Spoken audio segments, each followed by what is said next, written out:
Welcome back to Prime Time, ladies and gents.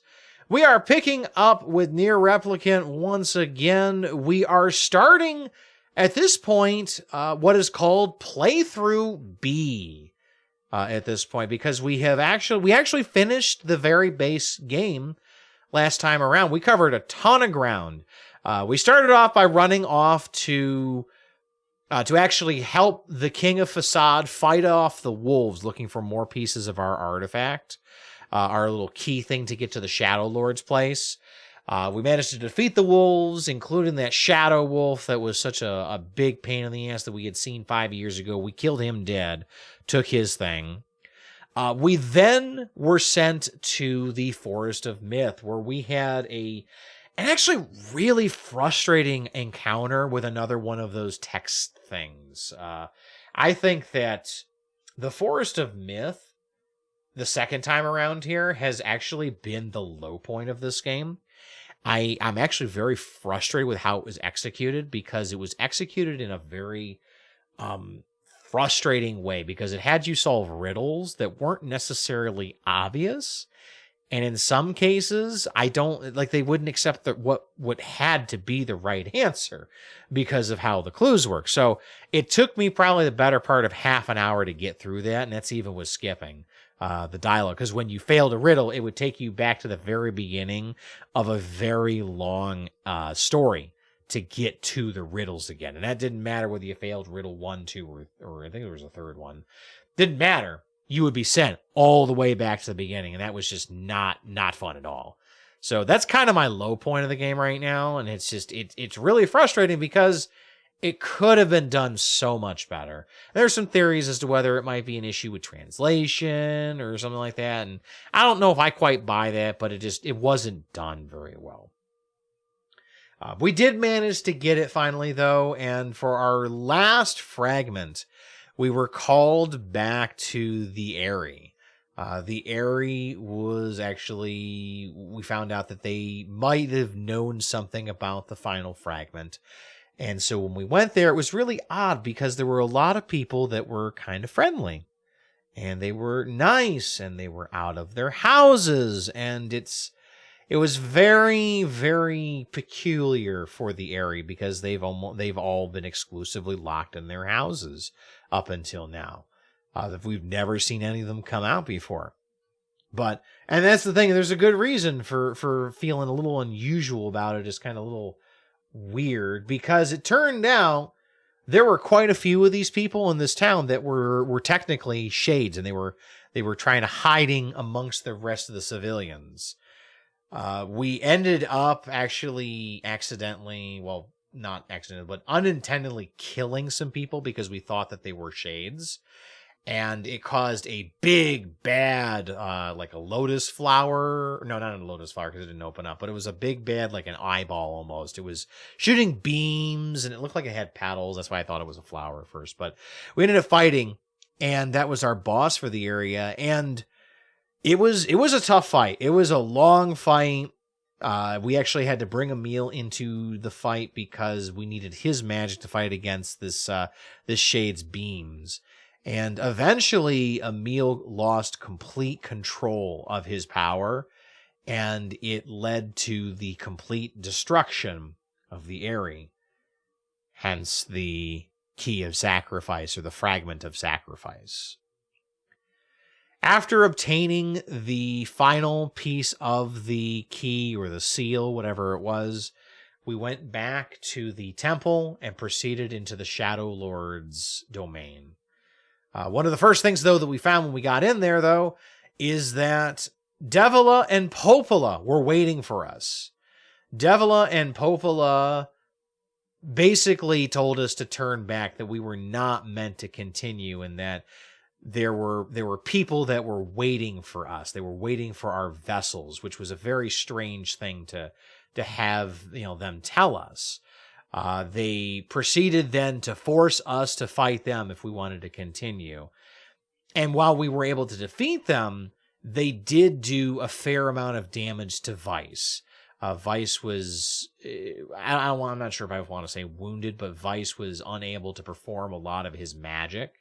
initially. They actually absorbed and copied his magic, and he actually seemed to almost have a kind of like a computer crash kind of dealing on. His voice got very, very robotic. He had trouble continuing to process things and such like that. So I don't know what Vice is, but it almost seems like that he is some sort of computer, or some sort of electronic being or something of that nature. When we got back in, or when we got further into the castle, we ended up fighting a gigantic shadow boar. We're chased up a giant flight of stairs by said shadow boar because we couldn't manage to kill it because we were too weak. And then finally, when we did manage to get into the point where we almost lost it, we actually had a little bit of Deus Ex Machina show up, where the King of Facade arrived with his guards. We have no idea where they came from. They just showed up like, hey, we're here, everybody, we're gonna help you. They held off the boar while we ran off. And we ran off straight smack into another fight with Devil and Popula. We managed to kill one of them. I forget. I'm not sure if it was Devila or it was Popola. I apologize. I can't remember which one because they're twins. But the other was so consumed by rage and grief and sorrow when we tried to leave her that she actually basically consumed all of her energy to try to kill us. And it was something that we were not going to get out of this. We were not going to escape. And so Emil, recognizing this, he realized that we weren't going to get out.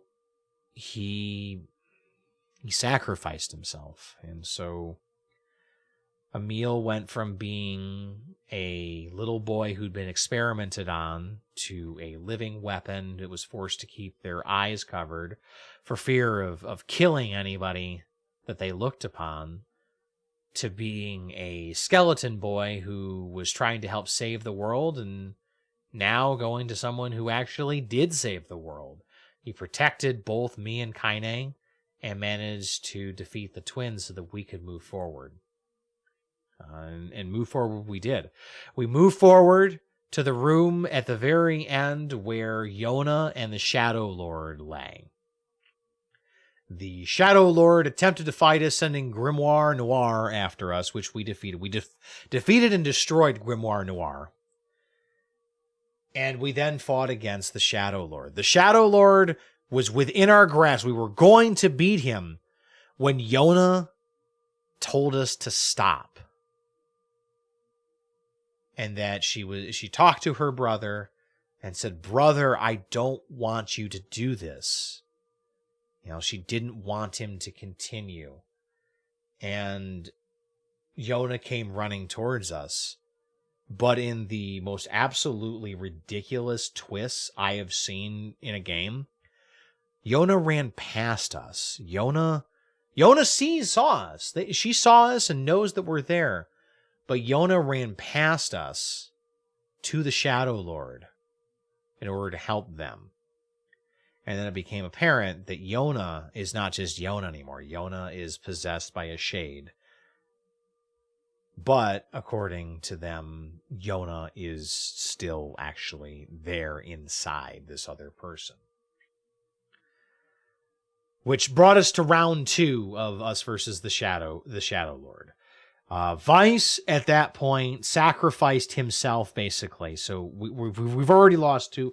We've lost 2 trying to defeat the Shadow Lord. Vice basically sacrificed himself, his physical form. To do what? We're not entirely sure, but it sounds like it may have been something to weaken the Shadow Lord. But we were able to defeat the Shadow Lord, and it was revealed that the shade that had inhabited Yona had left. And that this shade had left, and Yona's body was now Yona again, as the Shadow Lord faded from existence, was destroyed. We brought Yona back. We talked to Yona. She's okay. And the very last scene of playthrough A was little Yona and our main character as a child just kind of sitting there on the grass and as a flashback or something and just enjoying the day. And so that's where we're at. We're ready to start playthrough B. This, according to the game, is Kaine's story. So I hope you will join me. It is going to be a great time, I think. And I'm curious how much it's going to change up combat. But here we go. Let's go ahead and do that. And there's our save file. Loading up. Operation complete.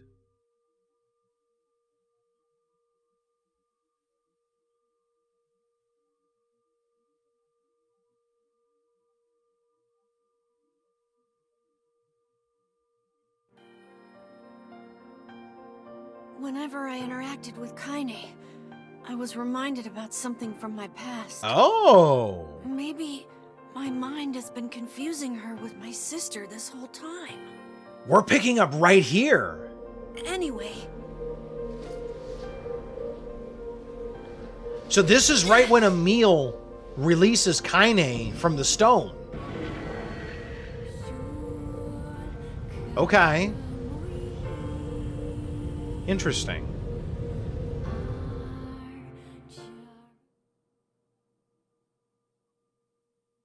Kaine's dreams, discrimination. The sound of rain filled the village.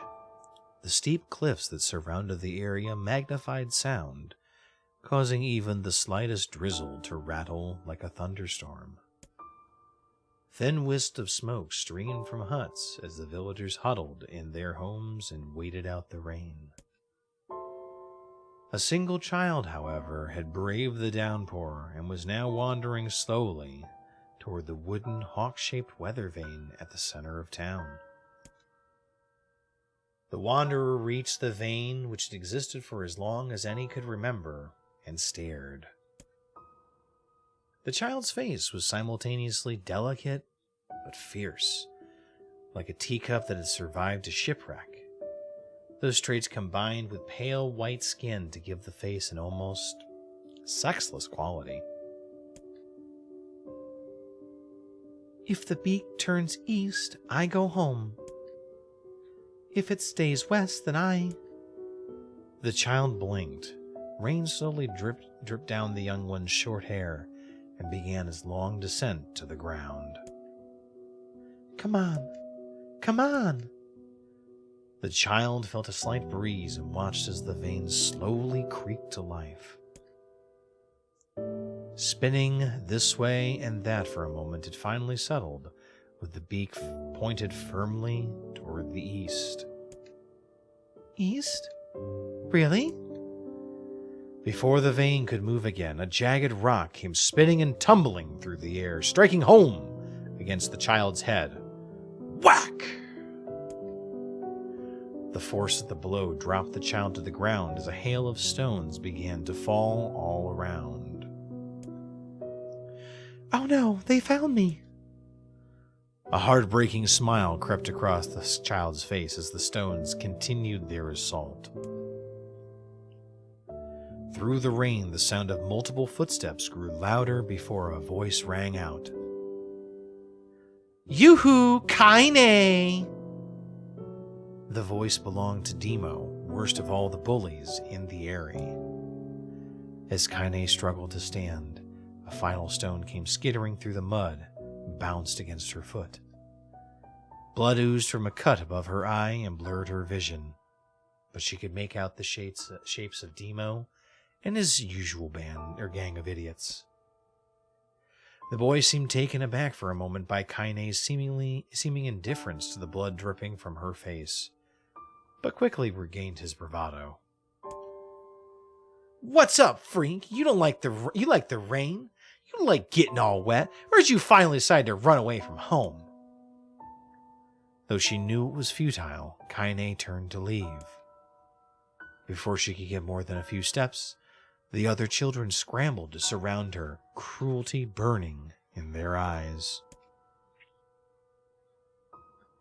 Kaine knew those were not the only eyes on her.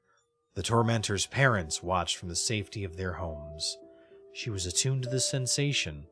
It was the one she'd experienced many times before. While some villagers simply turned a blind eye to the actions of their children, many encouraged it openly. In a society ruled by superstition and fear, Kaine was something to be hated and, if possible, destroyed. "I didn't say you could leave, freak!" Demo's words chewed at her like a worm through an apple. "He can't hurt me," she lied to herself. "Be strong, be brave. He can't hurt me, he can't hurt me, he can't hurt..." "Oh, look, the little freak is gonna cry. What's wrong? Are you sad that everyone hates you and wants you dead?" Kaine prayed for the rain to flood down and carry her away from a world that seemed to have no place for her. If there were gods, they chose to ignore her. As Demo crept ever closer, the clouds began to thin and the rain slowed. "Even the weather hates me. I'm useless, a failure. I wish Demo's rock had taken my head off." Kaine couldn't meet Demo's leering gaze. She lowered her eyes and stared at the mighty ground below. The bully moved forward until he was inches away. She could smell the scent of old meat on his breath. The boy grabbed Kaine's face with thick fingers and yanked it upward. She tried to turn away, but he forced her to gaze back and jammed his thumb against her eyelid to pry it open. "Show me." "No." "Did you just say no?" Demo grinned evilly. "You don't say no to me. No one says no to me." Not even taking his attention from Kaine, he called to his cohorts. "Come on, guys, let's give the freak what she deserves." As soon as Demo finished, kicks and blows began to rain down upon Kaine. Demo paused, still grinning, as Kaine curled into a ball and tried to make the pain stop. "I don't get you, freak. What you acting like a girl for, huh? Everyone knows what you really are." "What do you mean, what she really is?"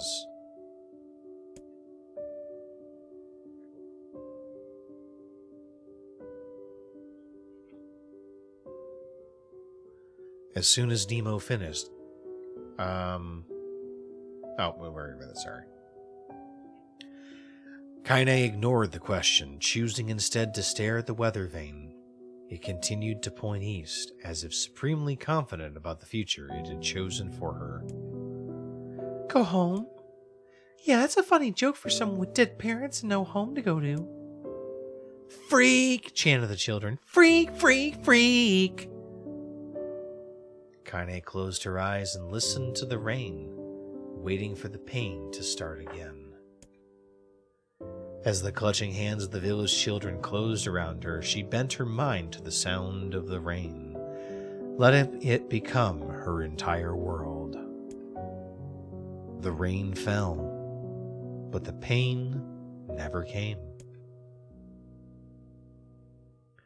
Only when the laughter of her tormentors turned to terrified cries did she dare open a single blood-caked eye.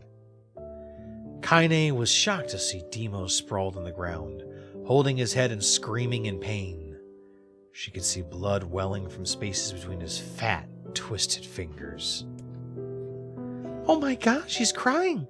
He's actually crying!" Deprived of their leader, the other children glanced back and forth between themselves, as if waiting for someone to step forward and take charge. When no savior emerged, they began an uneasy shuffle away from Kaine. But the young girl was the least of their concerns. Instead, their attention was wrapped on the ancient woman standing a few feet away. Could this be the mysterious grandma that we've heard mentioned a few times? After struggling for breath for a moment, she finally spoke in a voice thick with rage. "Hurts like a bitch, don't it? Now I suggest you scatter before I throw another one. And if any of you little bastards ever touch my Kaine again, I'll do far worse than throw a rock. You can count on it. The old woman crouched down and gently touched the hand Dima was using to cover the wound. Before he could think to protest, she ground her palm into the wound and twisted back and forth. Ow! Ow! He screamed, leaping to his feet. Stop it! What are you doing? Quit whining. Ain't no one ever died from a scratch. You hit me with a rock, you stupid bitch! A big one! That thing could have killed me! The old woman shrugged. I kind of would have loved to see her, hit him with something, like a staff or something, for calling her a bitch. I would love to see that. Death is the best cure for stupid. Demo's face twisted with rage at her words. Locking his eyes on Kaine, he took a step backward and spat on the ground. Get out! Leave this village! No one wants you here, either of you! Seeing the old woman grab another stone, Demo and his companions turned tail and ran. As they fled, the old woman grabbed her side and barked out a single laugh. Ha! Look at that fat boy go! Guess he's healthy enough to run from a fight. The woman's smile faded as she turned her attention to Kaine. Kneeling down, she removed her shawl and placed it around the young girl's shoulder, then produced a cloth from the folds of her dress and began blotting at the blood on her forehead.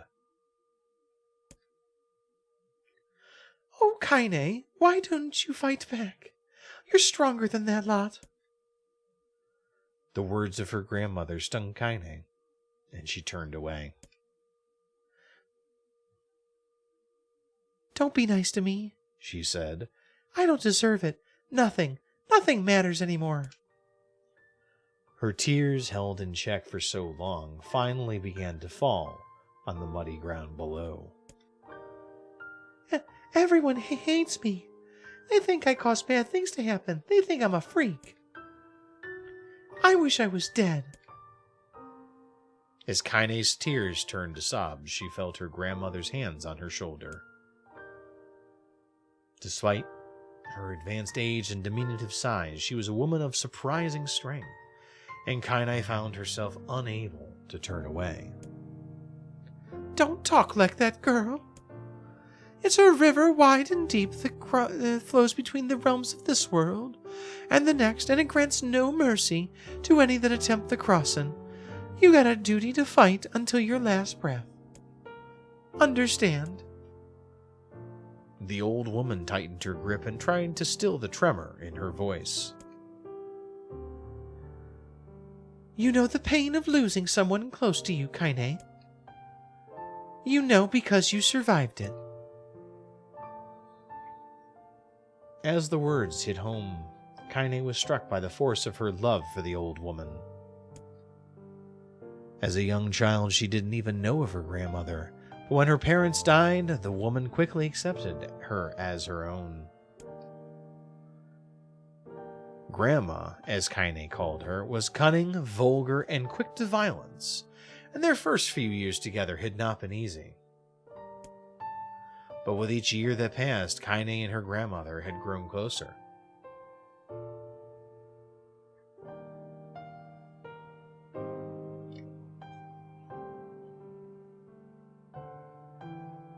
I'm on a drink. I got a problem.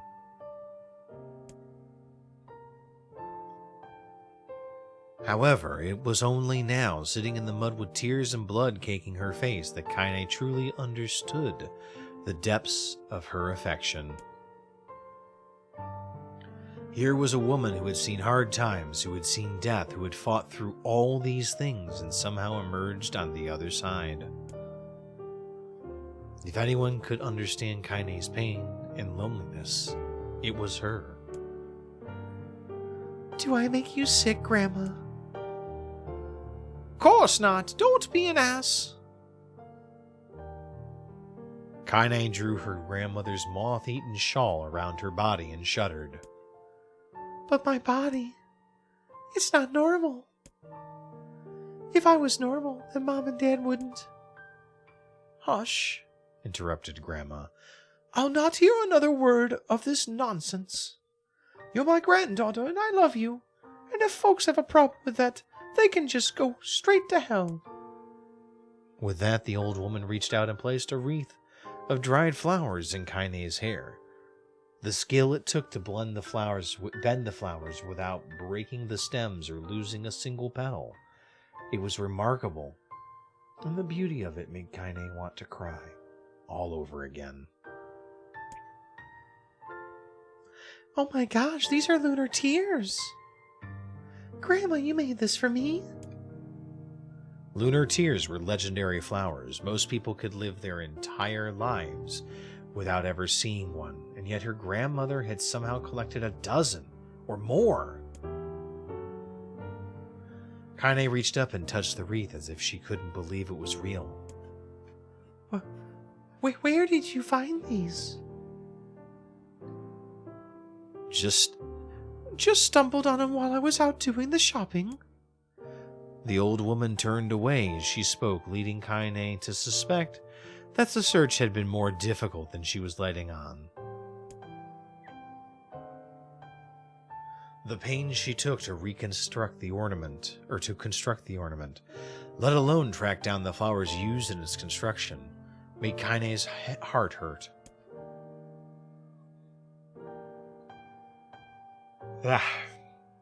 Oof, there's a lot of talking.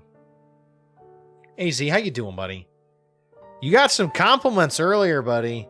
Got some people saying you did some awesome artwork on that hoodie that we worked together on.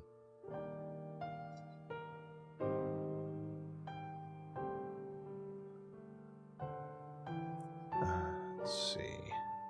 She reached up and gently adjusted the wreath, admiring the way it felt between her fingers. Didn't quite turn out right, said her grandmother as she squinted at it. These old hands have trouble with delicate work, but it sure looks good on a pretty girl like you. Kaine blushed and turned away. You think I'm pretty? Of course you are. What a fool thing to say. Thank you, Grandma. Her grandmother smiled.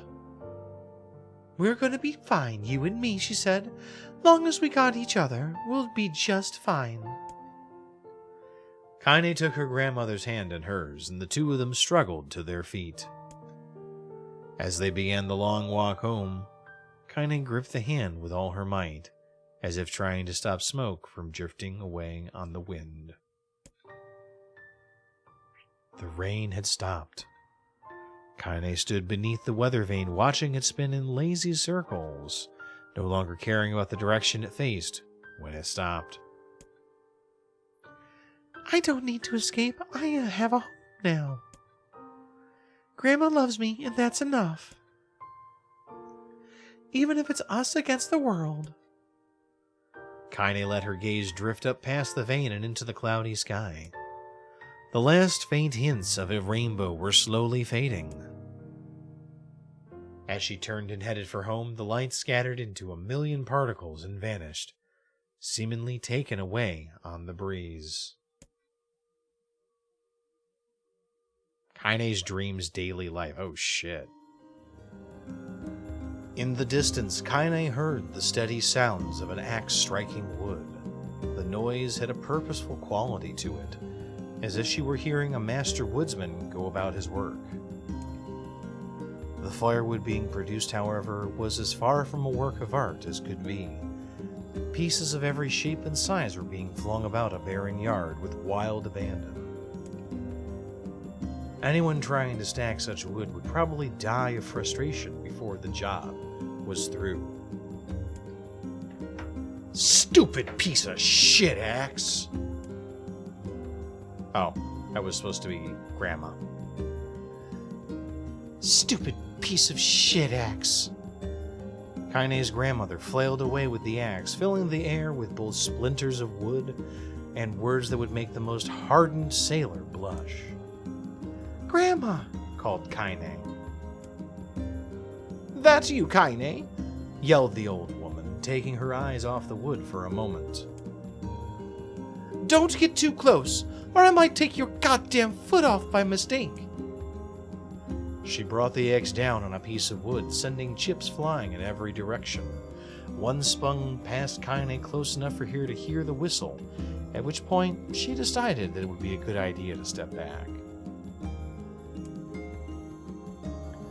Once she'd scuttled to a safe distance, she cupped her hands around her mouth and shouted, Grandma, do you need help? I could get you water or lunch or a new axe or something.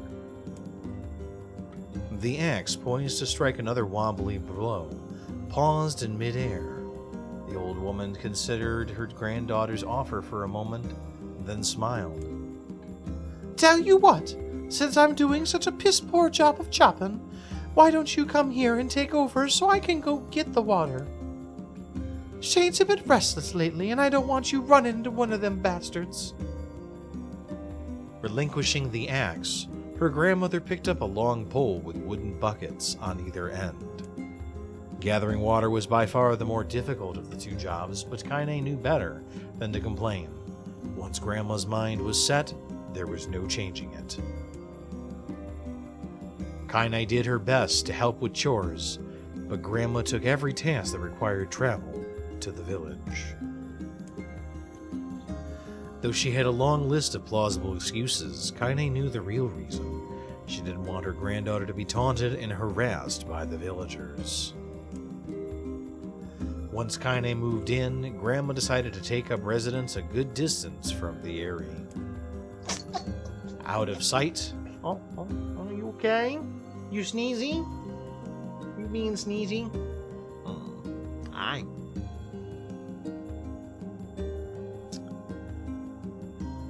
Out of sight, out of mind seemed to be the best policy when it came to the villagers and her granddaughter, and rare were the days when any but the two of them could be found on the rocky acre of land they called home.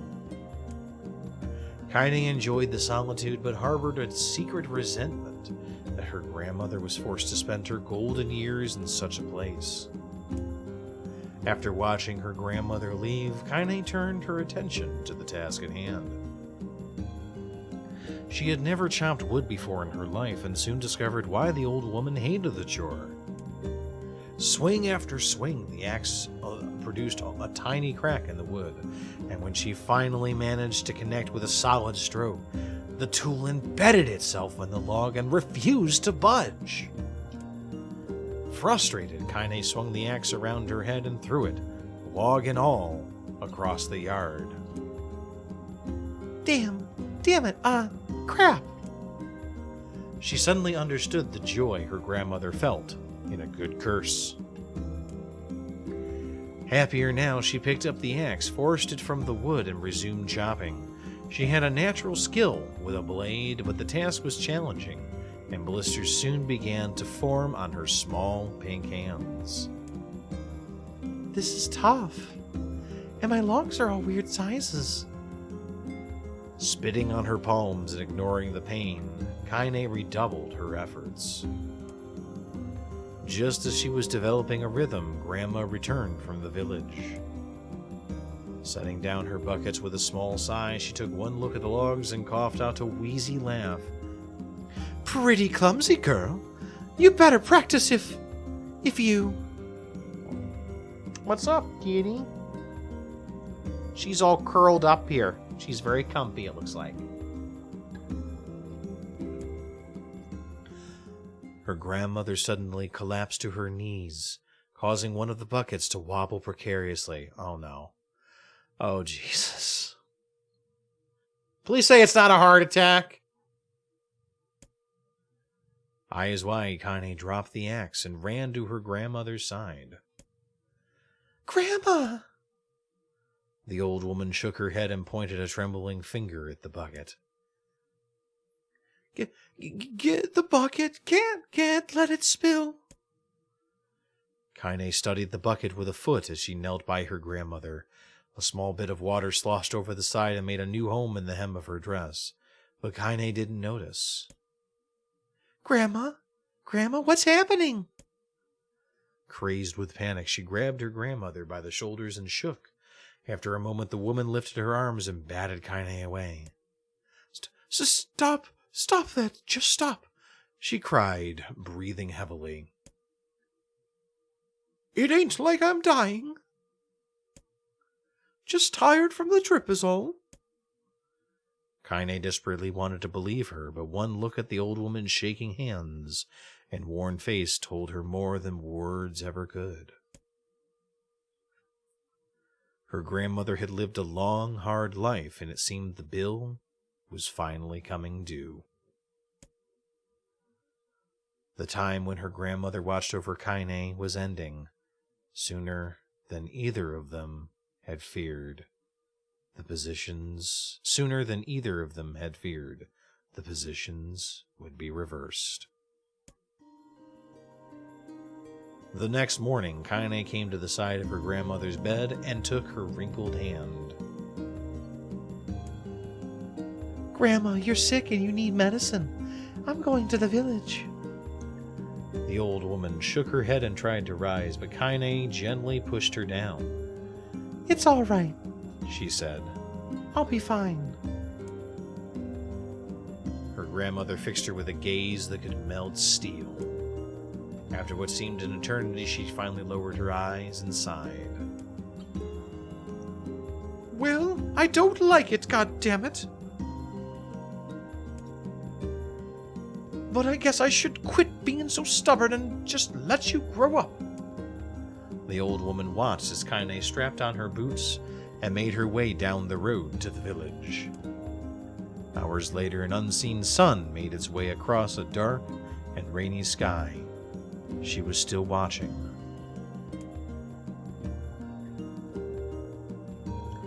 Kaine moved at a brisk pace, checking her pockets every few minutes to make sure the money her grandmother gave her was still there.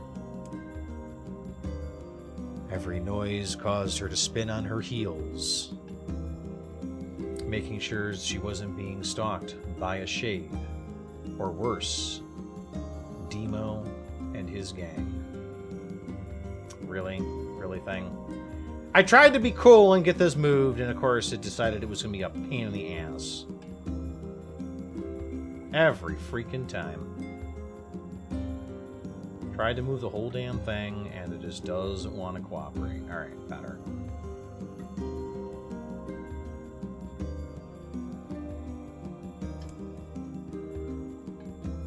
But she encountered neither tormentors nor shades, and Kaine finally found herself at the entrance to the village.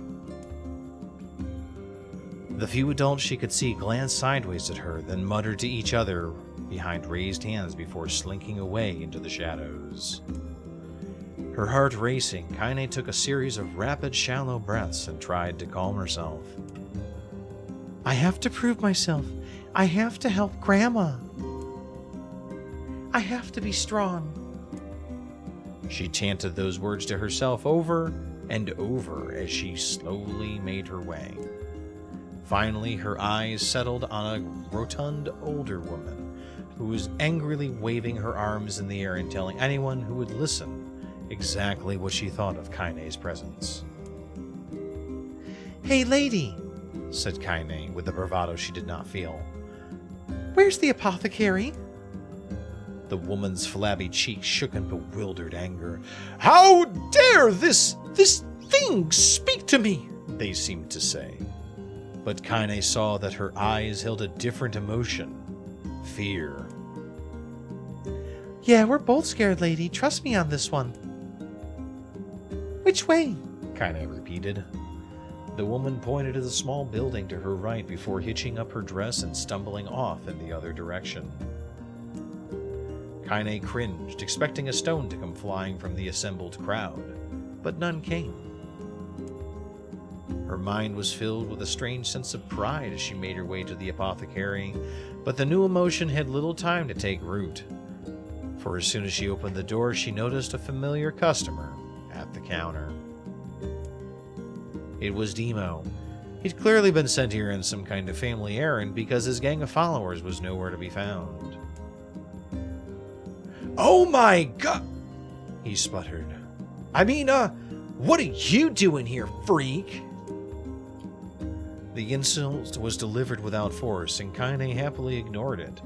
Stretching on tiptoes to see over the counter, she asked the shopkeeper for the medication. "Ha!" barked Demo. "That old bitch finally keel over." "Go to hell, Demo." The boy's eyes grew so wide they seemed ready to fall out of his head, but before he could let fly a comeback, or worse, a punch, the apothecary told them to knock it off before he kicked them out of the store. Demo slunk out of the shop, cursing Kaine under his breath. Once he was gone, she allowed herself to breathe once more, taking a brief tour of the shop while the owner prepared her medication. Countless tiny bottles filled the cramped store, each with a label written in some indecipherable language. An ocean of aromas assaulted her nose, creating a scent that was both exotic but not altogether unpleasant. Seeing such a variety of supplies gave Kaine a sense of peace. Surely in a world so vast there must be a place that she could call home. On the far wall behind the counter rested a portrait of a stunning young girl. The picture had once contained bright, vibrant colors, but time had worked its cruel magic, and they were beginning to fade. The beauty of the work, however, remained undiminished. "You like that picture?" Kaine turned to find the apothecary with a small vial of medicine in his hand. His eyes were gentle but sad. They seemed to stare through her and into nothing as she spoke. "That's my daughter. I sketched it when she was just a wee little girl. She's been dead a long time now."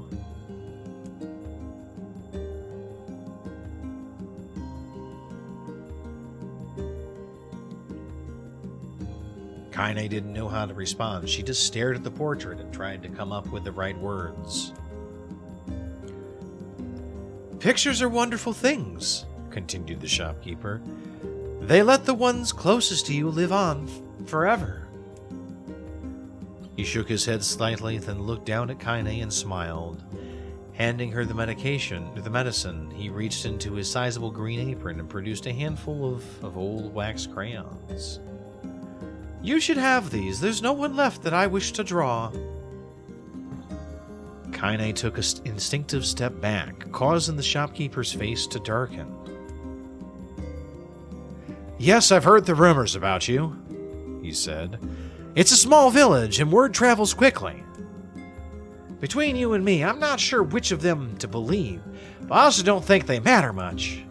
I know your grandmother, Callie, and I think the way she was driven out of this town is just deplorable." "Grandma's name is Callie?" thought Kaine suddenly. She was still mulling this new fact over in her mind as she reached out and gently took the crayons from the apothecary's hands. "Your grandmother is an old friend of mine," he said as Kaine scooted away yet again, "and I owe her much. I wager she would like it if you drew a picture of her. Yes, I think she would like that very much."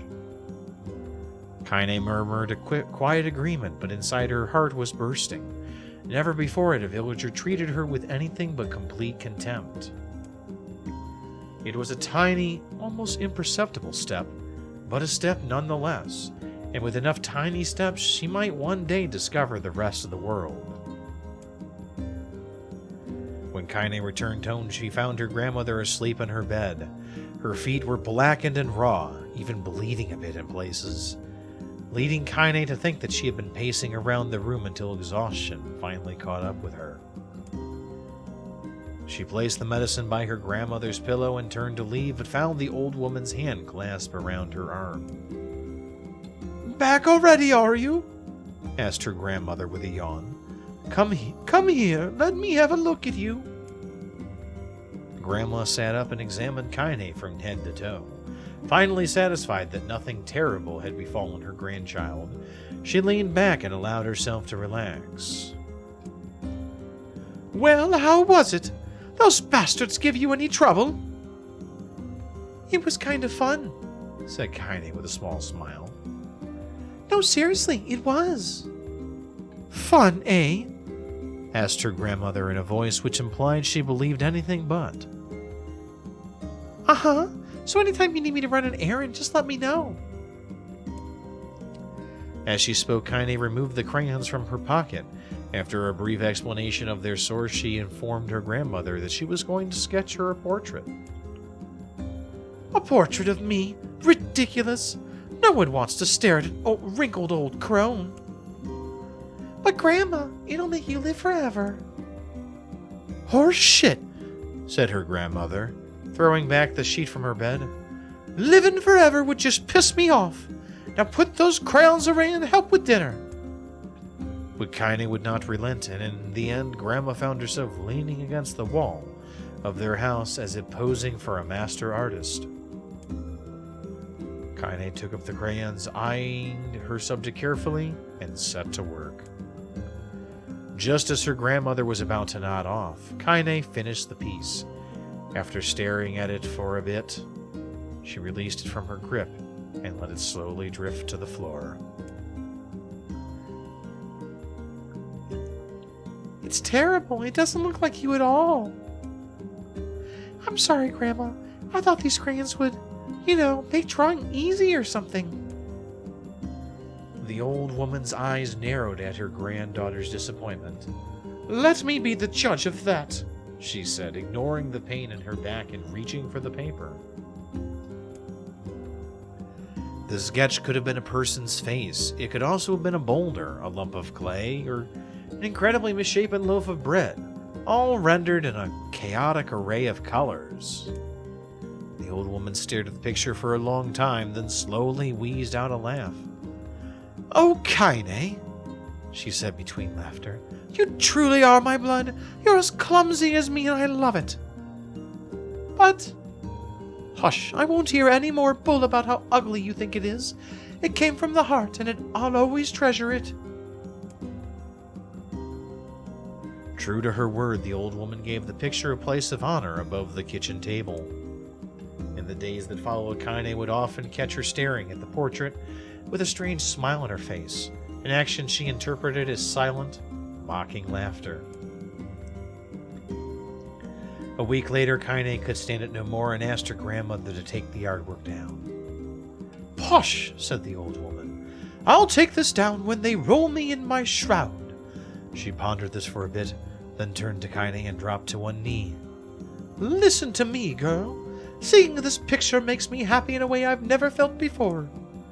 And it makes me want to go on, so that someday you can feel the same happiness. It was a moment that burned itself in Kaine's memory, a perfect blend of pride and love and joy that came to form a lifelong remembrance. She swore to never forget this moment, to never forget the old woman who had made her place in the world possible. Time moves on. People and memories move in and out of a life like ghosts passing through a hall. But this moment will be different, Kaine swore, because I will remember it forever. Forever. Kaine listened to the sound of crackling firewood and stared at the black object on her plate. She'd been pushing it around the wooden disc for a good 10 minutes, ignoring the bemused stare of her grandmother. Finally, she summoned her courage and gave the object a brief sniff. A sharp, bitter scent flew up her nostrils and made its home there, causing her face to twist with disgust. Grandma, I can't believe you want me to eat a bug. The old woman threw some more wood under the cooking pot and snorted. It's no bug, you fool girl. It's a berry. Why the hell would I be feeding you bugs? Yeah, well, it sure looks like a bug, said Kaine, and I think it's burned or something because it smells terrible. With that, Kaine held her nose and threw the berry in her mouth, chewing as little as possible. Oh yeah, that's terrible, all right. Why, you little brat, laughed the old woman. Look at the sass on you. You've been spending too much time with me, and that's a fact. 5 years had passed since the moment when Kaine's grandmother saved her from the bullies. As is often the way with two stubborn people, their relationship had grown in fits and starts, but moved forward all the same. Meals that used to be somber affairs were now filled with laughter and hurled abuse in equal measure. Kaine could not remember a time when she had been happier. As the years went by, Kaine started to shoulder more and more of the daily responsibilities. Her grandmother's legs grew weaker by the day, and she could no longer do many of the chores she used to take for granted. And so this morning found Kaine lacing up her work boots with a breakfast of burned berry rolling through her belly. "Where are you going today?" asked Grandma suddenly.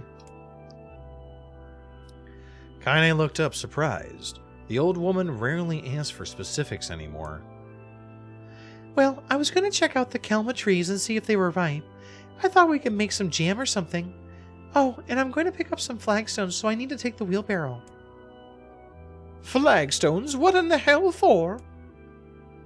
Kaine stared at her grandmother, then held out an arm and swept it around their home. Constructed mostly of cloth and rope and rubble, the old place sagged like a boxer in the final round. "Grandma, a dying cat could chew through this house. I'm going to build a stone wall so we have some protection." The old woman laughed, exposing her toothless grin to the world. "Goddamn, girl, if a bunch of thieves want to ransack this old place, let 'em come. We've got nothing worth stealing anyway." "I'm not worried about thieves, I'm worried about shades. People saw one west of the village yesterday." The old woman tilted her head and stared at her granddaughter. "Well, shoot. I don't know why you have to do it today. We can worry about it some other." "Grandma, no. If I don't go to the kelma trees, we won't eat tonight. You know that." A confused expression passed across the old woman's face, and for a moment she was a small child lost at a carnival. "Yes," she said after a bit. Yes, of course, you're right. I'm sorry, Kaine. Lately it seems my mind is..." She didn't finish the thought, instead walking over to her nightstand and gently taking the wreath of lunar tears from the drawer. The flower's petals had aged to a brilliant whiteness, and Kaine thought it was more beautiful now than the day she first received it. "You're going to be a true woman soon," Grandma said as she placed the flowers in the girl's hair. So that means let's chatter about shades, and building defensive walls, and more talk about how beautiful you've become." Annoyed, Kaine reached up to remove the garland, but the look on her grandmother's face stopped her hand. "You're a beautiful thing," said the old woman, "and there ain't another like you in all the world. I'm very proud of you." "Okay, Grandma, that's enough goddamn compliments for one day." "Such a mouth on you. Where did that come from?" "Gee, I wonder." "I'll teach you to sass me, girl," yelled Grandma. Suddenly, she lurched forward and grabbed Kaine by the ears, pulling her around the room with a crazed grin on her face. "Grandma!" yelled Kaine in a quaking voice. "Grandma, stop it! What the hell?" The old woman stared at her and blinked, then slowly held her wrinkled hands out as if it was the first time she had ever seen them. I don't know what happened there. I'm sorry, girl. Sometimes my mind just..." Kaine thought the look on her grandmother's face was the most heartbreaking thing she had ever seen. "Listen," she began. "Maybe I should stay home after all." "No, I won't have you stay here to keep an eye on an old codger like me. You go get your fruit and your wall and whatnot. I'll be fine. And when you come back, I'll have a nice grasshopper dinner waiting for you." Kaine rolled her eyes, then kissed her grandmother on the forehead and made ready to depart. trying desperately to ignore the worry that was gnawing at the walls of her heart. Kaine could feel the old woman's eyes watching her as she moved down the path. Don't turn around, don't turn around, she told herself. But in the end, the temptation was too great. She spun on her heel for one final look and saw a small, bent woman standing in front of a ramshackle hut with a sad expression on her face. God, she looks so old now. It's like the wind could reach down and just carry her away. That's a lot of text. Yeah, it is story time right now. It's Tucci story time. See, the kitty is all in her little napping position, trying to claw my face. She's trying to sharpen her claws on my face. And she is just hanging out here enjoying the story right along with us. Right? Right, kitty? Right?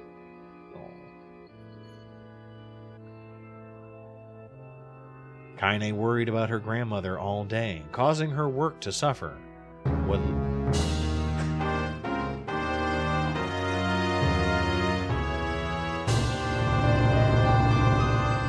Welcome back, Dragon. It's good to see you. Yay, Subiversary. Love your face. 3. It's pronounced subiversary, Streamlabs lady. Subiversary. Thank you so much for your 9 months of support. I really appreciate it, Dragon. How are you doing? Thank you. I knew it was coming. I was still a little startled. How are you doing tonight? Hopefully your day was pretty good. But I guess it's time for the beaning, right? I guess I'll have to put the cat down. She is probably going to be upset because she is like spread out. She's like curled backwards over my arm. She is looking very stretchy right now. Right, kitty? Right, kitty? Hi. What kind of bean would you like tonight, Dragon?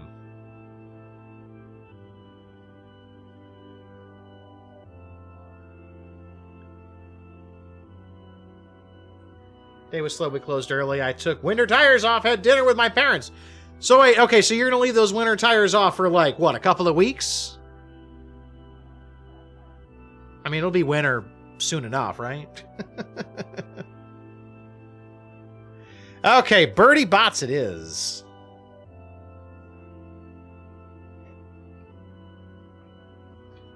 Oh.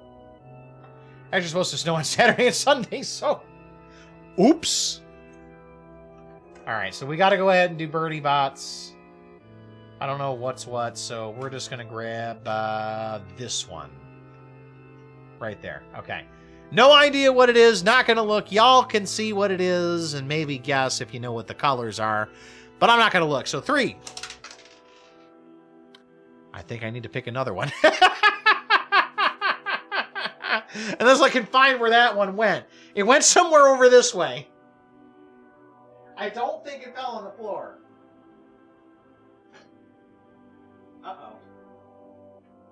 The beans are loose. They don't want to be consumed. They're running. Oh, there it is. The cat found it. It literally ricocheted back to where the cat was. Okay. I don't know what it is. Let's go. Oh. Now I know what it is. Oh, God.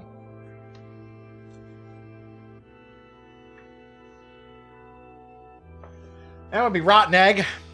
Yum. Excellent. Good choice. Well, Birdie Bots are almost exclusively bad. There are some that are worse than others, but they're all odd flavors. I mean, the only ones that are not terrible, at least for me, are black pepper, grass, and sausage.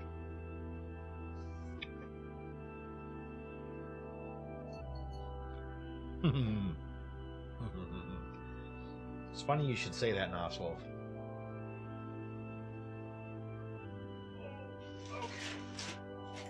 So I got this little thing. We bought this on a whim. It doesn't work the best. It doesn't work the best. But it's a little cat carrier that she can snuggle in. She doesn't like it the best. She's a little concerned about it, as you can see. Yeah, she doesn't want to be in there. She doesn't want to be in there right now. She would like to be free! Free as a cat. Come here, little baby. Come here, girl. I got you. I think that the problem is she thinks she's going to fall, so she's not very comfortable with it. Oh. Yeah, she doesn't want to be held anymore. Stop chewing my cords! Here, go to your bed. Okay, or don't go to your bed. Okay. Would you like to leave? Okay, come on, you want to leave? Leave?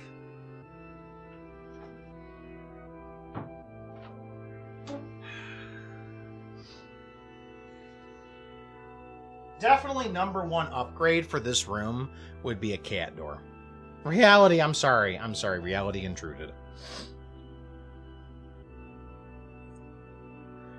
Alright. Let's go ahead and go back to reading. Kaine worried about her grandmother all day, causing her work to suffer.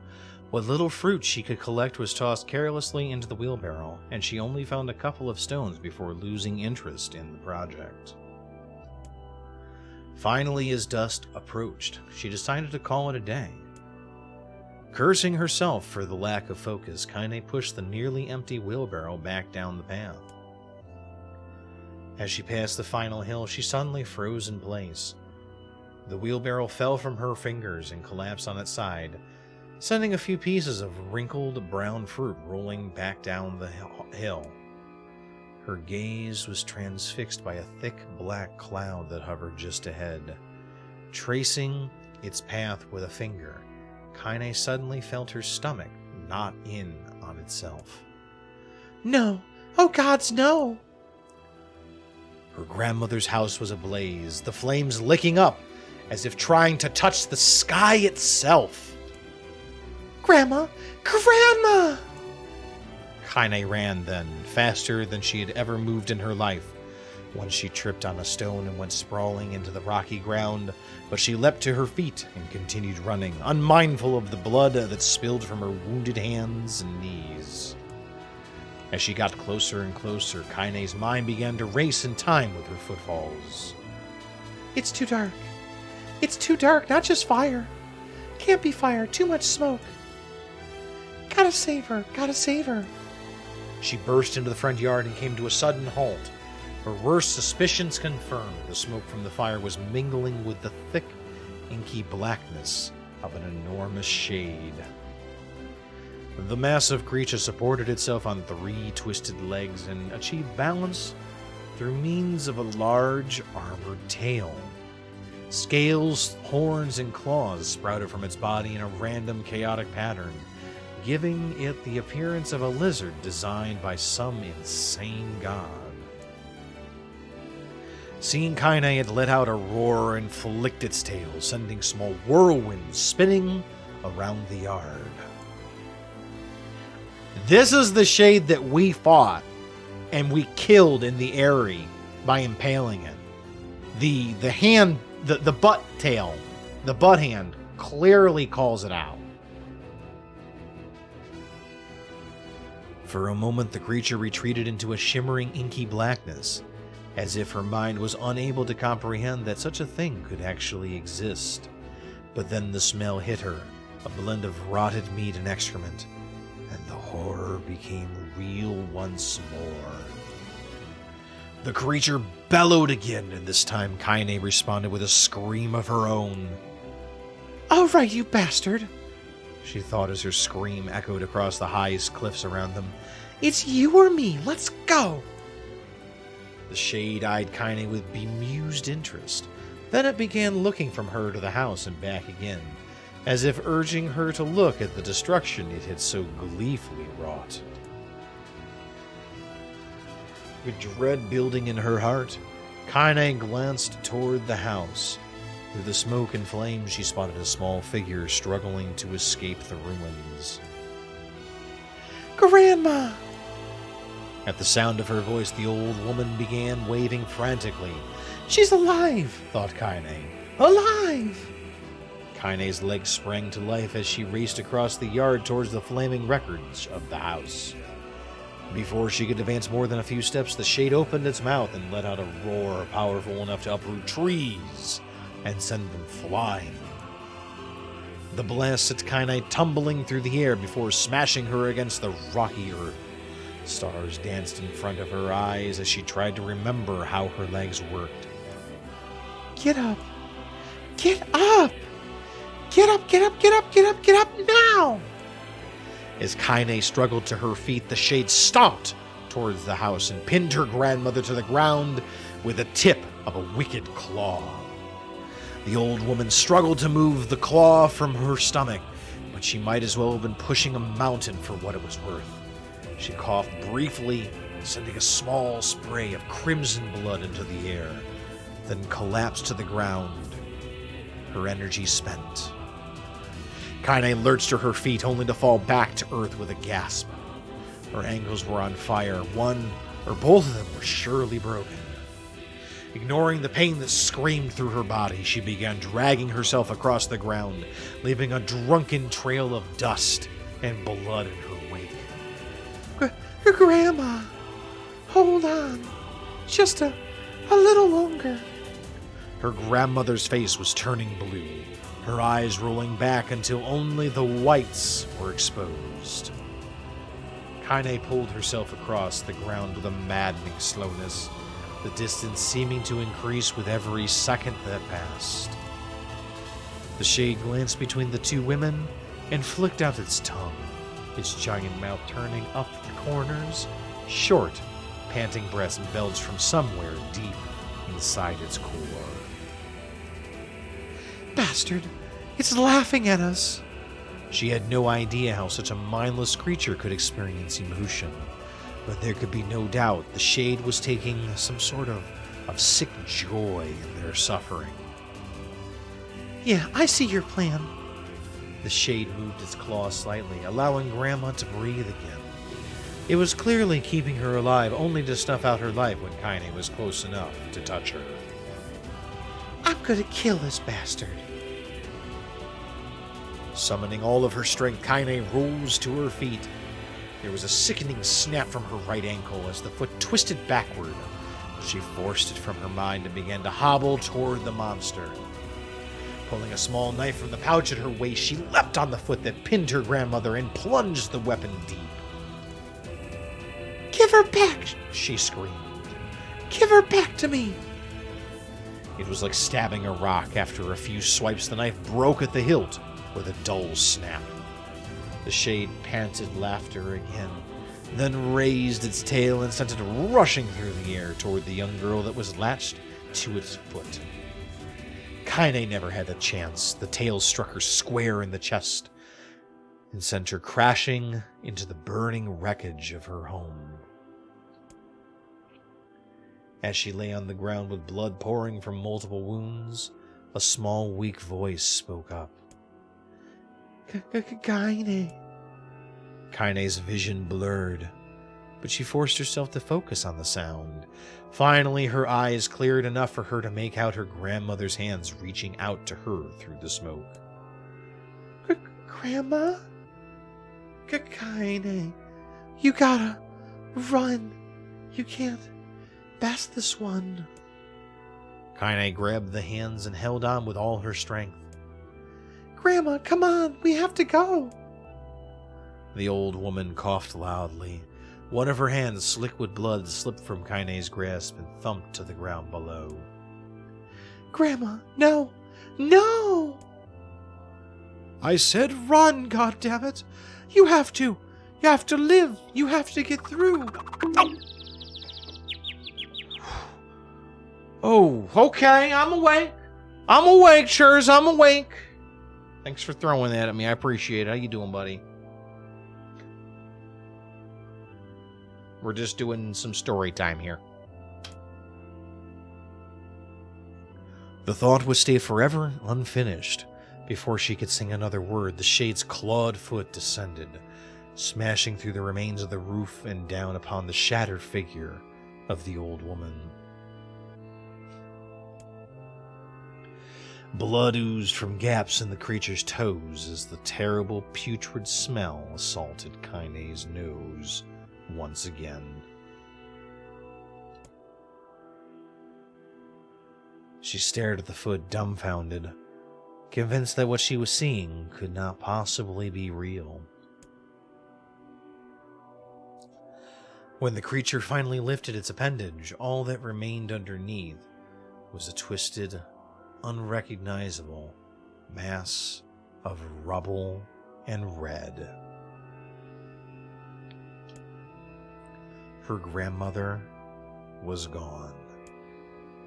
Kaine blinked, trying to feel the hands which had been in hers just a moment before. For a fleeting instant she could remember the warmth of that embrace, the trembling of the fingers, but then the sensation drifted away on the breeze and was gone. Memories flashed through Kaine's mind, one after the other, faster and faster, until they became a meaningless jangle of noise. Kaine screamed then, a thunderous sound that echoed off the cliffs and seems to roll away forever.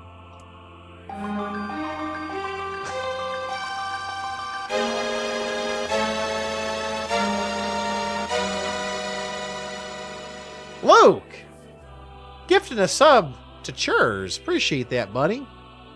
Enjoy your next 30 days of ad-free viewing, as well as a nice stable of emotes that you can play around with Churs. And we get some cheers and some hearts in the chat for Luke, and also welcome Churs back on in. So Luke, you got a choice, buddy. What do you want me to eat? What kind of bean we eating?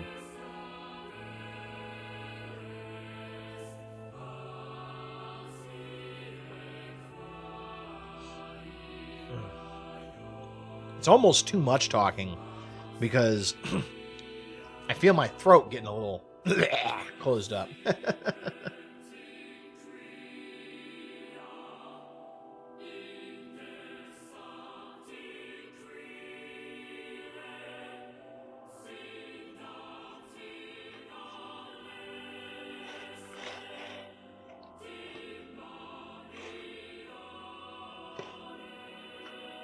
Choose your bean. Just randomize it. Okay, I don't remember which one was on which side. I don't remember which one was in the middle, which one was on the top. Let's go with this one.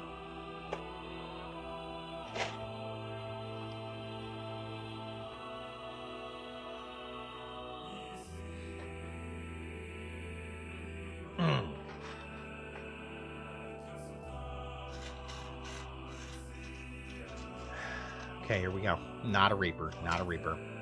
Not a Reaper.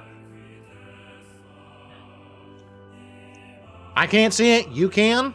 3, 2, 1.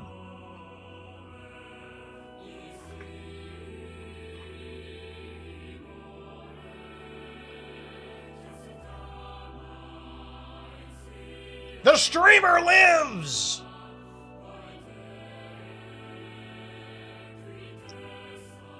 Tastes like sriracha, very, very weak.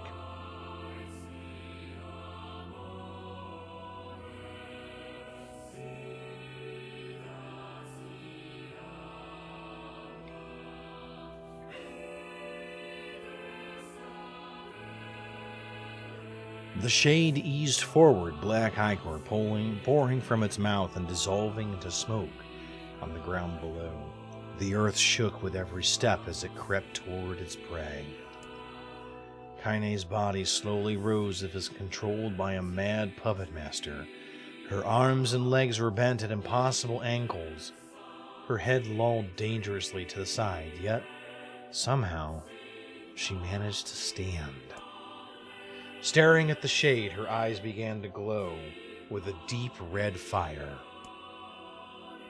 The creature, so confident just moments before, took a slow, hesitant step backward, trying to discern if this broken human could possibly pose a threat to it.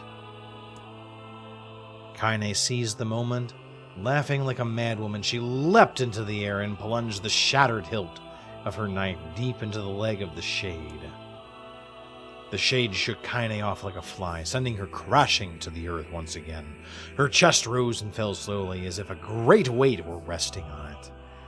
Moist sounds of pain echoed through her mind. Something warm and thick oozed from her ears. Is that blood? Think it is. I think I'm bleeding to death. No, can't die. Grandma told me to live. Deep inside Kaine's mind, something finally broke. The sound, the pain, the smoke and flames, all of it faded away until all that remained was a single incantation repeated over and over again. Kill it. Kill it. Kill it. Kill it, kill it, kill it, kill it, kill it. Kill it, kill it, kill it, kill it. You get the picture. Lots of kill it. Kill it now. As the spark that was Kaine slowly began to flicker and die, she felt her desire to kill and her desire to live blend into one. The distance between heartbeats grew longer, and longer, and longer still.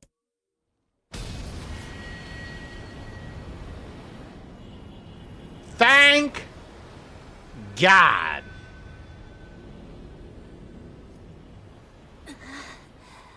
I don't know if I could have kept reading for much longer. Oh. The beast approaches. Let's go.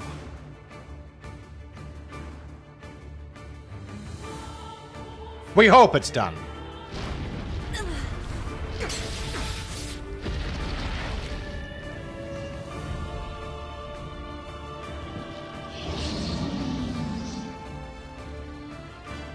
But wait, Kaine's incapacitated right now.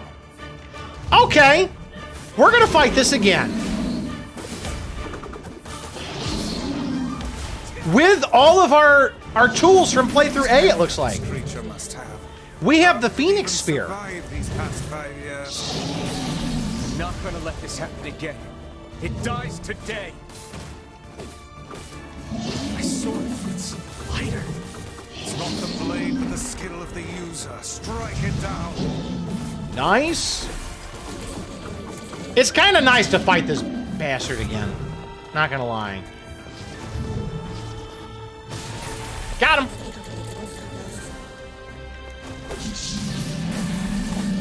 Yeah. Are we done? Are we done, buddy? Again? One smack in the face brings him down. Finishing strike. Gigantic hand. Bitch slap. Choke.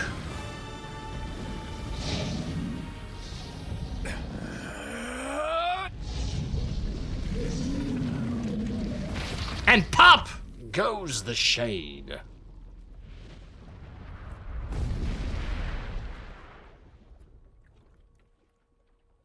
Not gonna lie, it was kind of satisfying to see that again.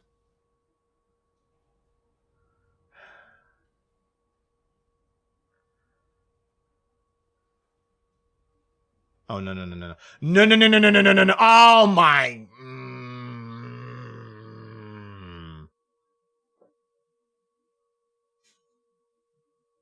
Okay. I guess we're back to story time. That was a tease. Thanks, guys. I really appreciate that. Gently. Weakly. Softly. The Shade, sure that his tormentor was dead, turned and stomped off toward the horizon, stopping along the way to bellow one final roar. Couldn't kill it. Shamed beyond imagining, Kaine tried to turn her head to the side, but only succeeded in coughing up a huge gout of blood. It was getting difficult to see, and only after a moment of fierce concentration did she realize that her left eye was gone.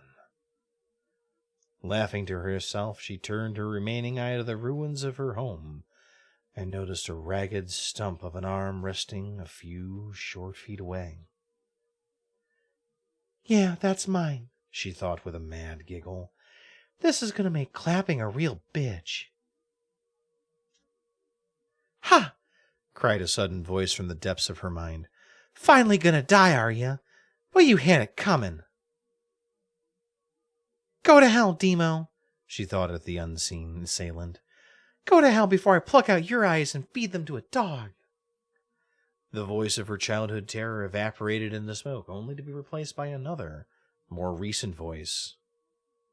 Hold still, said the apothecary, materializing from the ruins like a ghost. I want to draw you. That way you can live forever. No, stop. Don't want to live forever. Want to die right here. I see, he said quietly. Well, if that's what you want. The spectral shopkeeper fluttered in and out of existence for a moment, then produced a piece of paper and sketched quickly. After a few seconds, he turned the page to Kaine and smiled. Since you rejected my offer, I decided to draw someone else. It was a picture of her grandmother, real as life. Kaine opened her mouth to thank the man, but stopped as the picture began to blacken in the middle. Before she could say anything, dozens of multi-legged insects began to swarm across the image, tearing at it with sharpened pincers. No, stop. Don't hurt the picture. Kaine reached out with her remaining arm and waved futilely in the air. To her surprise, the insects fell off the picture into the ground below, where they vanished into tiny black tendrils of smoke. Relieved, Kaine turned her good eye back to the picture, only to open her mouth in a silent scream.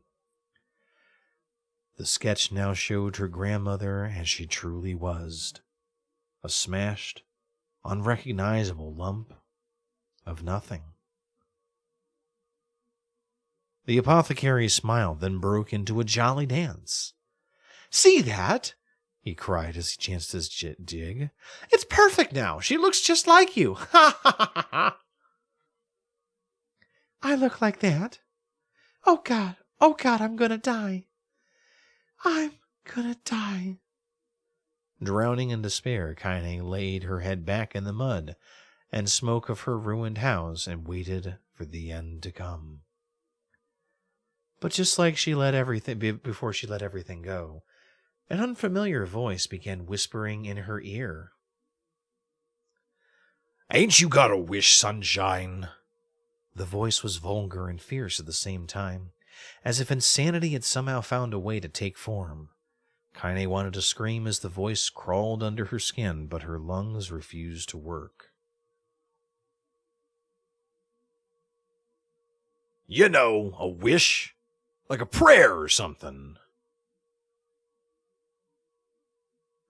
Why don't you get on your knees and start praying to heaven? Please, invisible man in the sky, save me, save me. Pathetic. Kaine finally resorted to shouting at the voice with her mind. I don't make wishes. They don't come true for me. I'm a curse, a freak. I should be left to die. The other voice boomed in her ears. Oh God, you are the best! Kaine glanced down and saw a black, shiny substance oozing from her legs. She tried to brush it away, but her remaining arm would no longer respond. The substance slowly crept around her feet and then began moving up toward the rest of her body.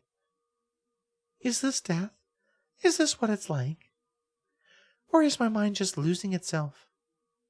She could feel the slime oozing upward, feel the hot, searing pain it left in its wake. Whatever else might be happening, she was still alive, and this was very real. Come on, said the voice. Let it go. Just give in. Kaine tried to ignore the voice and concentrate on only the pain, but the newcomer would have none of it. Don't ignore me, Sunshine. You're ready to give up, ready to die. So why not just let me have it? Have what? Your body. Come on. Give it to me. Give it to me. I want to stand on the ground, feel the rain, taste the wind. The voice paused, as if licking its lips. When it resumed, it was filled with mad, unabated joy. And I want to take your hands and use them to choke the goddamn life out of people. I want to tear out their throats and bathe in the blood just like before. In response, Kaine shifted her head and vomited. The warmth of it crept down her front and mingled with the pain of the encroaching black ooze. Are you a shade? Yeah, maybe. What of it? The slime reached her face, crept up past her nose, and slowly oozed into the socket of her missing eye. The moment it touched her brain, Kaine was struck by the most powerful sensation she'd ever felt in her life. It was ecstasy. She wanted to scream with delight, but all she could manage was a small, whispered moan. Feels good, don't it? Asked the voice with a chuckle. Yeah, what can I say? I know how to please the ladies. Now give me that body. Come on, give me the body and I'll give you more of this feeling. It's a fair trade, I think. A black lump began to protrude from Kaine's side. As she watched, it grew longer and thicker, eventually taking the form of her missing arm. I can see better, she thought. My eye must be growing back too. The slime reached up to envelop the rest of her face, but she managed to brush it away. Stop, she whispered, marveling at how she had regained her voice. Stop! The black ooze hesitated as if considering this request, then quickly shimmered down her body before disappearing in a cloud of smoke. Ah, what the hell, Sunshine? Screamed the voice. We had a deal. I thought you wanted to die so badly. Grandma said, can't die yet. A brief image of her grandmother, bloodied and broken, flashed before her eyes. She saw the shade that had killed her and heard his mocking laughter, then closed her eyes and forced the image from her mind. Her whole body was quaking with rage when she opened her eyes again, though. They burned bright red. That thing took my grandmother. I have to kill it before I die. Kaine glanced down and saw a mysterious pattern. The pattern of the shades burn itself into her left arm. We'll all be damned, said the voice cheerfully. Look at that, Sunshine. I think you and me are gonna be good friends now. Kaine stared intently at her arm. The more emotional she felt, the more the letters seemed ready to puncture her skin and begin infecting the rest of her body. The arm clearly had a will of its own at this point. Stop. Gotta stop. Holding her left arm in her right, Kaine took a deep breath and tried to calm herself. Come on, don't fight it, pleaded the voice. Hate's my favorite dish and I am hungry. Let it go. Feel the anger burn with the fire of revenge. Thirst for blood and then go out there and... Shut up, and get the hell out of my body. Your body? Oh, that's the best joke I've heard today, Sunshine. That's rich. Real rich.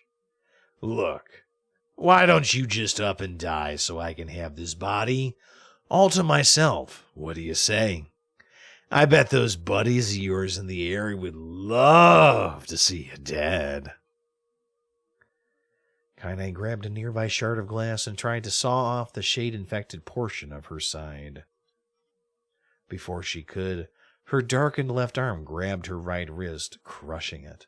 Kaine screamed and dropped the shard as the sound of bone crunching on bone filled the air. You stupid idiot girl. You're possessed now, Sunshine, and there ain't no going back anymore.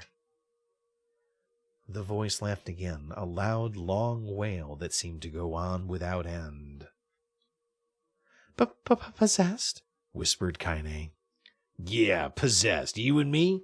We got what you might call a timeshare arrangement here. Remember how folks used to think you were a freak? Well, wait till they get a load of you now. Woo-wee! Kaine looked up, tears in her eyes. The sky seemed smaller now, darker. Is this because of that shade? Is this how they see the world? So, listen, purred the voice. I know this whole possession thing seems a bit sudden, but it ain't all bad. There's plenty in it for you, too. I'm a very powerful creature, Sunshine, and now that power belongs to you. You got enemies? People you want to kill? I can make it happen, baby. Just let me out. That little fat kid who kept picking on you, that big old shade that squashed your granny, we'll wrap 'em up in their own assholes and then drop 'em off a cliff. No more abuse for you, Sunshine. No more pain. But wait, said Kaine. You're a shade. Why would you help me kill another shade? What, you think I'm some kind of racist? Some killing snob? I don't give a good goddamn who you murder, honey pants. I just want to drink from the well, if you get what I mean. Kaine considered this as she struggled to her feet, the power of the shade coursing through her. The smoke from her house was drifting away with the wind, and she enjoyed the way the cool evening breeze felt on her new left arm. After a long pause, the voice spoke up again. So, how about it, you and me? We could have some good times together, just you and me. We got this. What do you say, Sunshine? Look, I'll even take care of that bloody part if you don't want. Fuck off, asshole, muttered Kaine. I'll handle the killing. Screamed the voice. Look at you go. Oh, Sunshine, you and me, we are gonna have so much fun. So listen, my name's Tyran. If you ever need me, I'll just be hanging out in this piece of meat you call a heart. Now get to it. The more you kill, the more your heart turns rotten and sour. And I like rotten and sour. Kaine found herself nodding at the voice. Yeah, she said. Yeah, I think this can work. I'm going to find that shade and I'm going to strangle it with its own guts. And when I'm done, I'm going to do the same to you, Tyran. Count on it. Ha! Laughed Tyran. I've shit bigger than you. So good luck with that. Really, I'm rooting for you, kid. Oh, and hey, one more thing. Right now, you and me are sharing this body. But if you ever run out of hate, if you ever, get too soft, then I'm going to take over everything, and that'll be the end of our little arrangement. So keep on killing, Sunshine, and watch your back. Otherwise, I'm coming for you. The voice grew fainter and gradually faded away, fading to somewhere deep inside Kaine herself.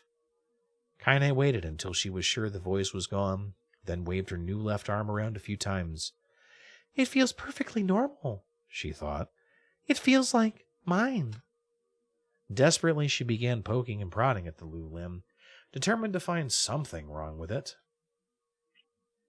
She didn't want to feel normal. That would mean the creature inside her had already won. I am not a shade. I am Kaine. Repeating this mantra in her mind, she slowly began digging through the rubble of her house, being careful to ignore a certain red-stained spot in the corner. Finally, after what seemed like an eternity of heartbreaking work, She's found what she was looking for. It was the wreath of lunar tears. Though it had been through hell and back, the garland's petals were as bright as ever. Kaine started to place it in her hair. Then slowly she lowered the wreath and stared at it. I'm sorry, Grandma. I'm so sorry. But I don't deserve to wear this anymore. I'm possessed, corrupted, a freak.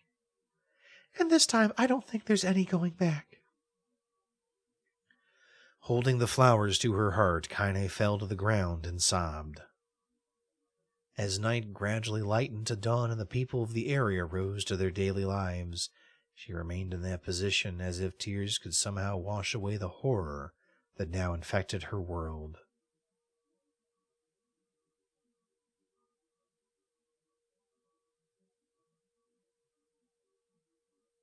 Oh, whoops. There was probably supposed to be music there. Live. Whoops. You gotta come back to us. Whoops.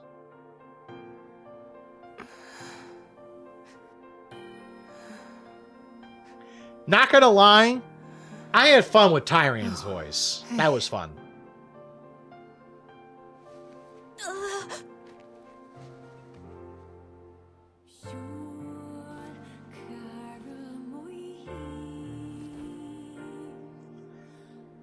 Yeah, it did I got that feeling too, actually.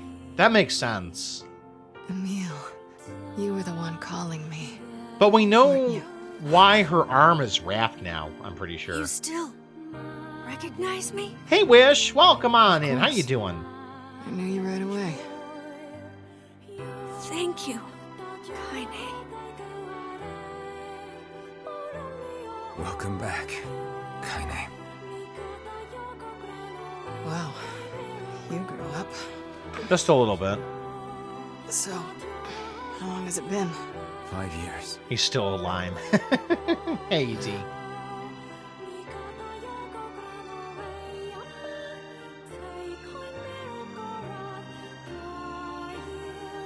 No more reading. Oh, thank God. Shit. Oh, thank That's a Christ. long time. I don't know if I could take any more reading. Any luck with Yona? We are still no closer to finding her. We need a way to locate the Shadow Lord. By the way, this is for you. Is that a lunar tear? It's not as good as your grandmother's, but I tried. No, it's great. Thank you. I don't think we know why she's so dressed like this, but we understand, I think, Kaine why. waking from her long petrified sleep. Emil's unflagging kindness. Our reunion was a happy one, and we let it wash over us like rain. So we That is, know. until Deja and Popola had to go and ruin it I think all. we understand why she has her arm and leg wrapped, because those are pieces that were Are you kidding me? You can't be serious. that were actually, they're not technically her, they're not really her arm and leg anymore. Please try to understand. People are tired and scared, and I'm sorry. I'm sorry you have to bear the brunt of that. This is crap, and you know it. Yeah! It's okay. We can sleep outside. No one's sleeping outside. You and Kaine saved this village, and now they want to run you out? People are afraid of us. And really, I understand. I mean, look at me. As long as you're still with us, I can deal with it. Right, Kaine? I'm used to sleeping outside. But We'll see you later. Sorry about this. Honestly, after all that, it just makes it all the more sad. Okay, so do I still control What you? is the matter? Kaine always sleeps outside. I never thought about that until just now. Never even occurred to me. Damn it. We should turn in.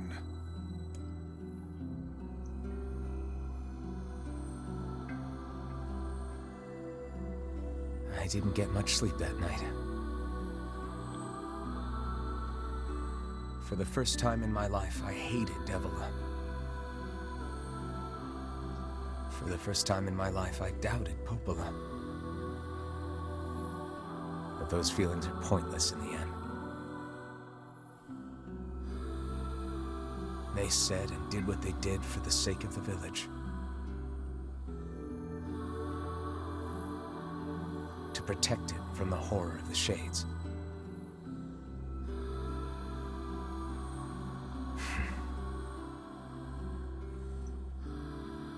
Really, how can I blame Devola and Popola?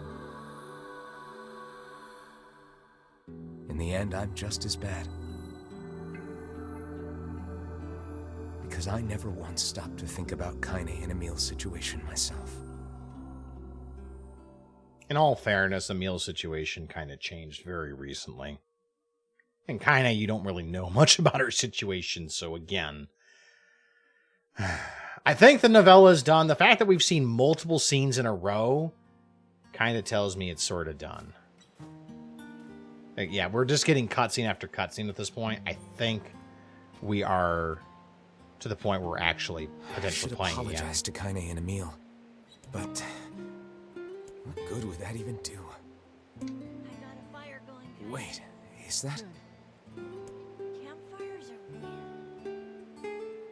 I'm so happy to get to talk to you again, Kaine. Yeah, me too. I tried everything I could think of to save you, you know. I polished you with a special cloth. I poured warm water over you. Wait, you poured water on me? Oh my god. Yeah, but it didn't really do much except make you all shiny. Hey, Emil. Thanks for saving me. Emil is just way too pure for this world. I guess you noticed how I look different now. I'm sorry, Emil. I'm sorry for all of it. Well, I mean, this new form isn't all bad, you know? At least I can look at you when we talk, right? Fair enough. Hey, so why don't you tell me something about yourself? I'm not very interesting. Sorry. Come on, I just want to know you better. Please? So that's where she got the flower. She got the flower from us. I didn't even notice that. Fine. This all happened when I was a kid. Before the whole shade possession thing. My body is... different. And when the villagers found out about it, they started treating me like a freak. How was it different? My grandmother accepted me just as I was. No matter how bad things got, she gave me the strength to keep going. She's really special to you, huh? Yeah. Oh, hey! That gives me an idea. Since we cured your petrification, we should start looking for a way to cure your possession in my body. I know we can do it if we all work together. Sounds good to me. Heck, it'll probably be super easy. What could go wrong? Let me guess. More warm water? Okay. Can we just forget I told you about that?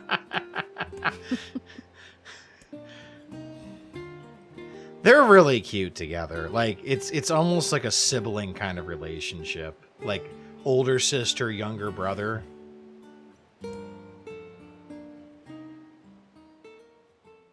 It's really nice. And they said you had nothing to worry about when you could finally save your sister, and we saw how that turned out. Yeah, it turned out really good for everybody. Sleep well? Sure. And yet your red eyes tell a different tale. I think I'm actually going to get control here in a second. Don't be so hard on yourself, lad. I need to go see Devola and Popola. Oh, God, no. Very well. Again. What might that be? It's Mom's diary. I've not heard you speak much Mom's about your mother. diary. She got the Black Scrawl and died when I was little. Oh. My apologies for bringing it up. It's all right. I can barely remember her face anymore. This is the only thing I have left of her. Reading it helps remind me of when we were still a family. I see. But the final entries get a little strange. In what way? Well, here, take a look. Oh, okay. Oh, crap. Oh, crap. What have I done? That would be cool. Yeah, I'm already thinking in my head what I want to do. I would want to do a different build if I played Bloodborne again.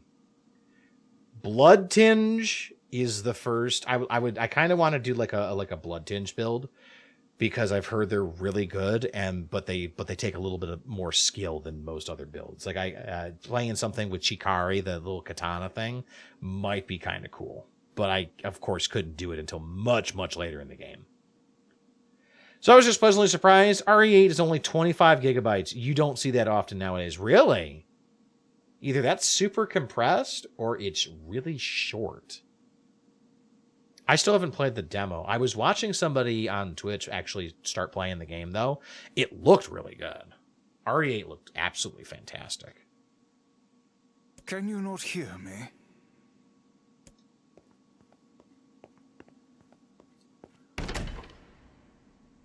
Oh, hell. Why are you standing about like a slack-jawed ninny? I have different... Felt like I was dreaming or something. Are we dead? It's quite the talent indeed. Come Are on, we dead? there's the door. Right. Let's go. I think we're dead, NieR. Because that outfit is different. The voice is really different. Oh, my. I think that's Papa NieR. That voice, it is definitely... Well, it is. It definitely is. Because someone said Papa NieR is Sojiro from Persona 5. That is definitely Sojiro's voice. Okay. Okay, it's Papa NieR. We are going full-on Papa NieR. Proceed beyond this point. You will be unable to save until the battle is over. Hell yeah, let's just go. I don't care. I want a good fight. I would love a good fight right now. I asked Devlin if hooch tastes good, and she said it's the best thing in the world. Ooh. This is the world of the recycled vessel, created to avoid the destruction of all. Okay.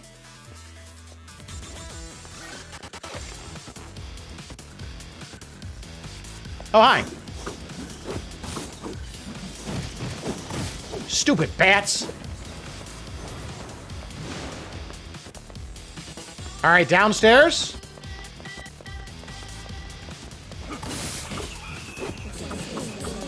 Yeah. Let's go, Dad. Dad's showing them how it's done. Move aside, son.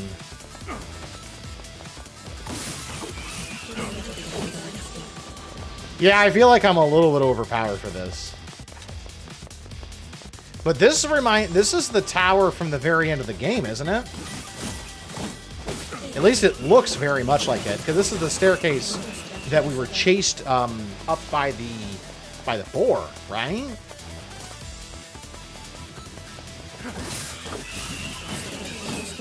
Kind of want to see Kid's response. Go find her. I mean, she raided us earlier. She might be lurking somewhere. See, there she is. Let's see if we can get a nice close-up pic. Oh, hi. There's an enemy. There she is. Okay, can I get a close-up? Sort of. It's hard because you gotta maneuver the camera in a way so that it gets close to an object.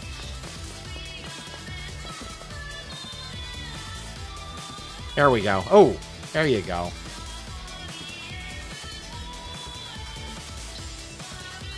Daddy NieR sporting that cool face mask. And look, and this isn't even very good lighting. This is crappy lighting.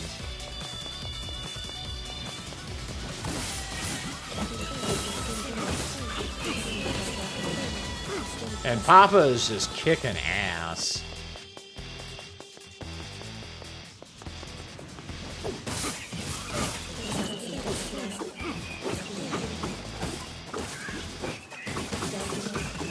Oh, we got ourselves a boss now. Let's go. Probably not very powerful, but... yeah. That was easy. We got him.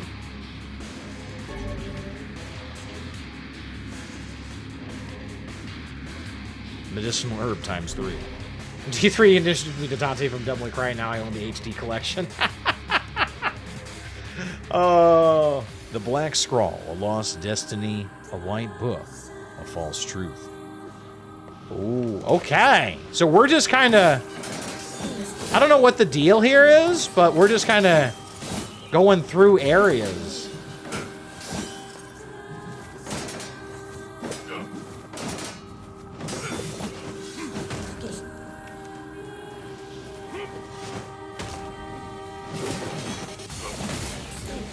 Ouch.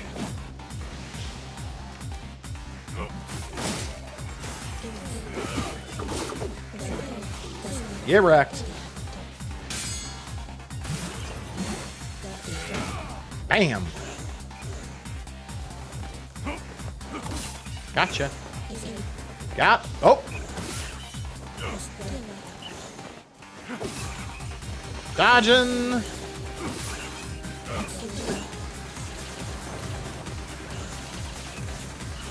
Y'all are not doing a whole lot of damage to me.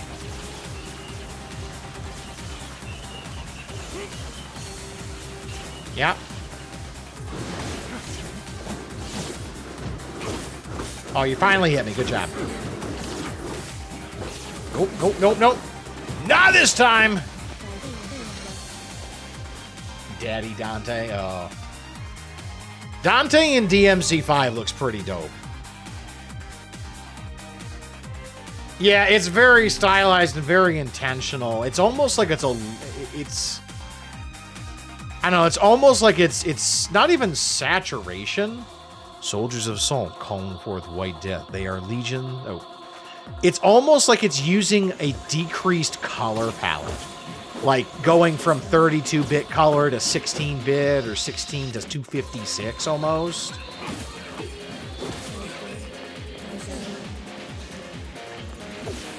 You know?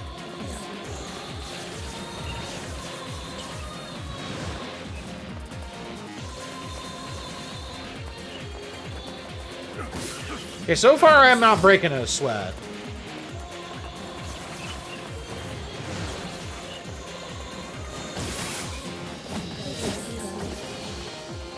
So you've seen Grizzled Dante from DMC5, right? Right, Kitten?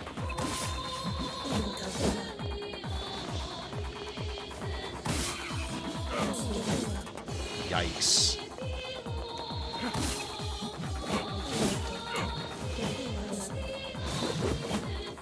I'm like tapping them and they're falling over. I am way too strong for this.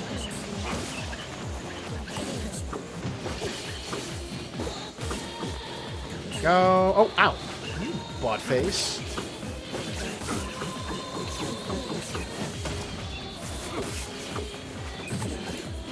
He just teleported. That rat thing. Get him!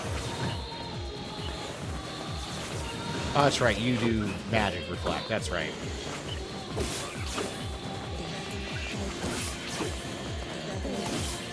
I'm just trying to dodge and get the hits because these guys are really annoying.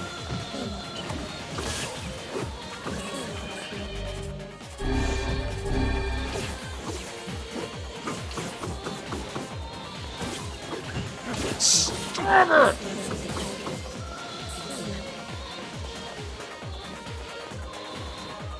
Are we done? Okay, we're done. Obtain the one-handed sword, Fool's Embrace. Medicinal herb 3. Alright, so we got a new weapon out of it. We're collecting some toys. The dragon's corpse brought death to the world, delivering unto it the power of magic.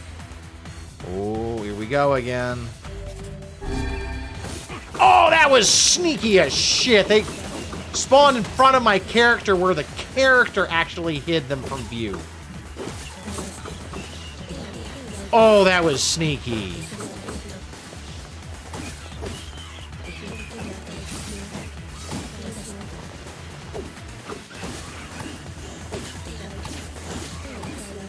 Oh, here we go.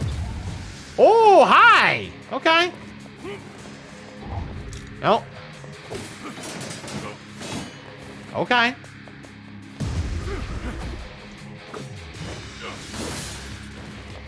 Okay. I guess we're gonna play this game. Oh. Okay.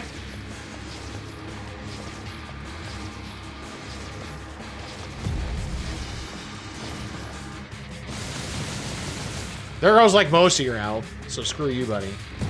Oh, good hit. You track like a boss.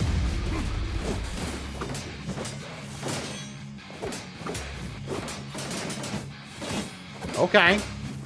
Can I break your guard? There we go. I can break your guard. If I can break your guard, I win.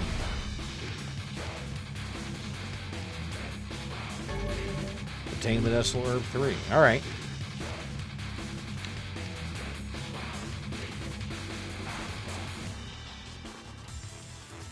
The black sickness stains the future. They journey to return to soulless vessels. Oh. Okay. This is... I remember this. Oh, wait, no. This would have been... This was the temple.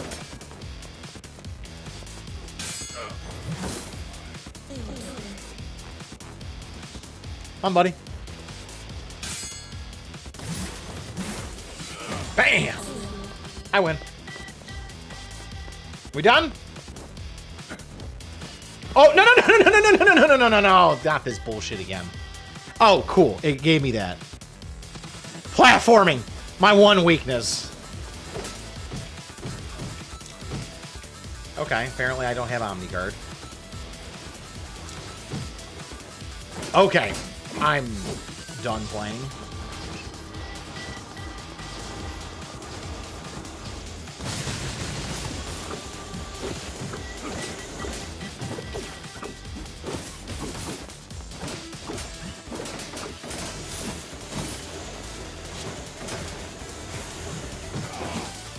Oh, you butt face.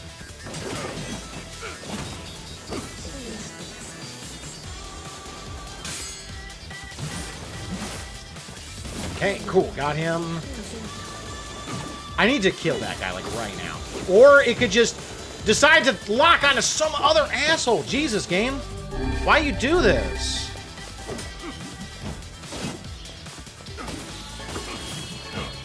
Thank you.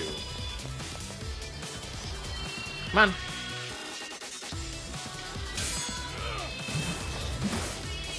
Win.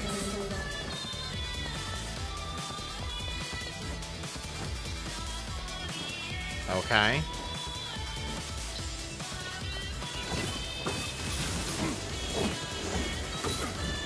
I don't want you here at all because y'all are annoying and you have lots of bullet things.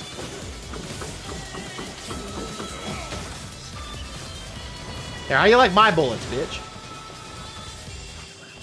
Apparently you like them just fine.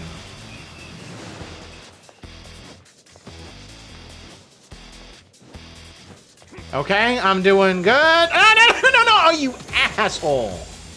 You asshole.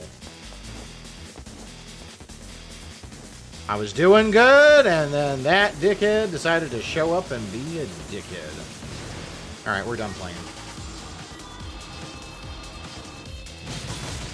Thank you. Not even gonna go for the platforming on that one. Oh, this is... Ah, damn it.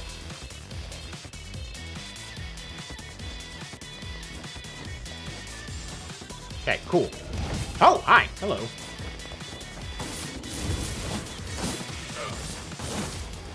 I win. In literally, like, 5 seconds. Not even. Are we done? Does Dark Wall only block physical attacks? I'm not sure. Obtained the Kabuki outfit. Saving. 1,000 experience. Medicinal herbs. All right. Are we done? Is that it? Oh. No. Oh, there's more. Interesting.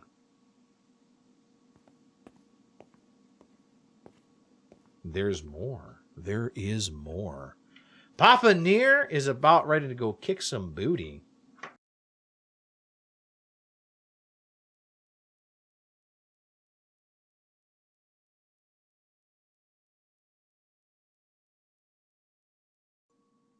Now, the real question is, do we continue on, or do we go back to the story? That's right, I got some new stuff. More leveling. The Phoenix Spear. Armor break 30. Oh yeah. Well, let's just go and see what we get. Hopefully this one is not as cringy as the other one, as far as what it looks like. Hopefully it's a little bit more close to what NieR looks like. The apocalypse divided the world in two, one that knows not day and one which was never seen the night. Ah, hello. Well, that's definitely a different look.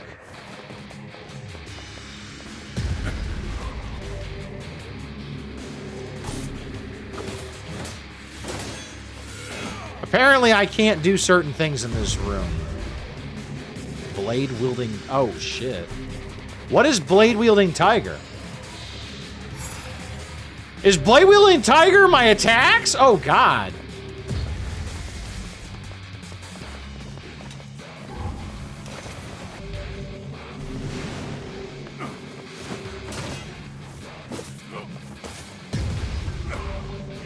Leaping rabbit. Okay, so I can't jump.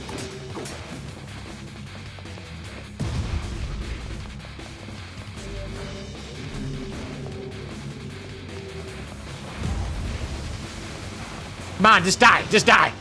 Oh, thank God. Okay.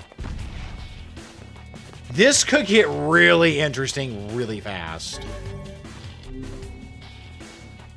So you got to stay up to date with which each rule is. Black and white, 13 packs. The vessel's forms waver as they cross time and space. Is this the same thing?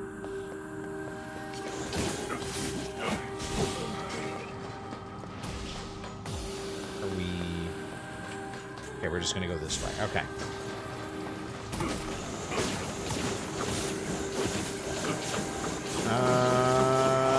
Okay, come on.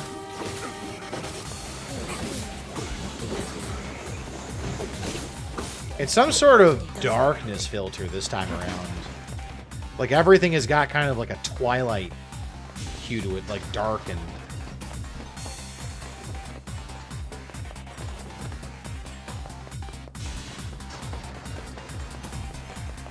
Alright. Nice try, buddy! Bam! Sunset, maybe? Maybe? Oh, shit.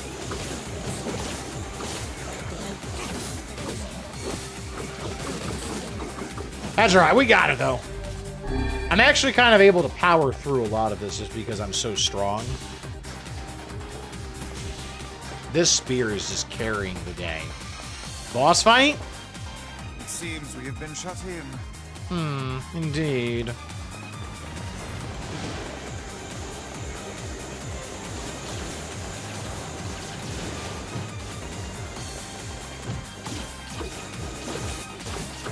Get you out of here.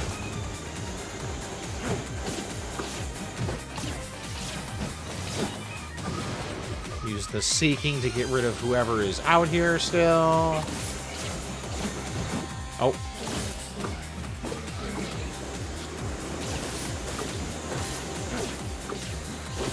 Okay, come on, come on. Okay, we're good. Oh. I gotta heal. I literally... Let's use that. I almost died. Which would have been really terrible. Again? More? We done. We done, folks. 5 medicinal herbs. I gotta start using more medicinal herbs because medicinal herbs are what I have the most of. The song of man has been drowned out. In its place, the scream of something inhuman. Okay, here we go. This is like a shadow filter almost.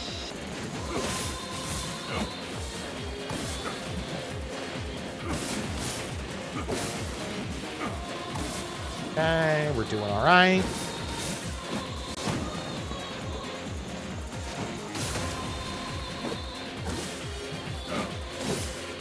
Win. More incoming.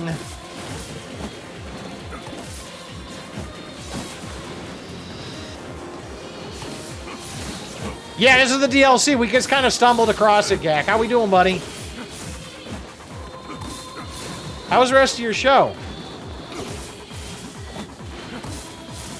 We spent like 2.5 hours talking about Kaine. My voice is exhausted. When did you end? We've been live for almost 4 hours. When I stopped talking and yours is about the time I started. It didn't show you live. What? Fucking Twitch. Twitch, please. This actually might be a good opportunity for me to switch to Phantasm. We are going to quit best words, and we are going to... magic abilities, Dark Lance. Oh, no! Stop! Stop, please! Let me select my damn magic. There we go. Phantasm, there it is.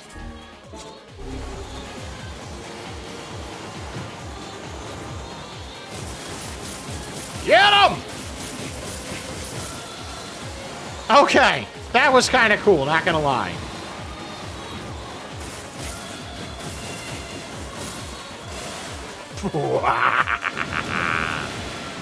Twitch! It's alright, it happens. Take the two-handed sword, Fool's Lament. I'm getting a bunch of stuff.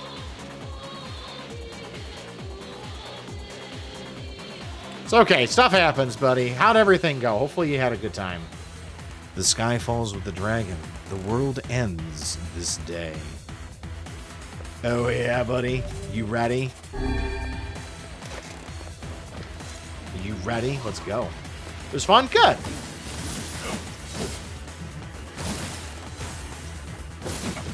Ow, you butthead. Are you dead? Yeah, you're dead. Don't you turn your back at me! That's what you get.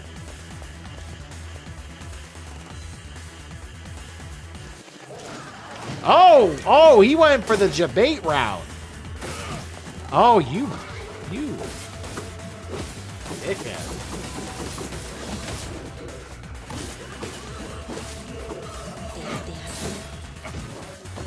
Okay, I see how this is going. Oh, missed. Not this time, buddy. Let's go. Let's try it again. Try it again. Oh! You oh, no! I missed the counterattack. I feel so bad now. Ow. Oh, come on, game.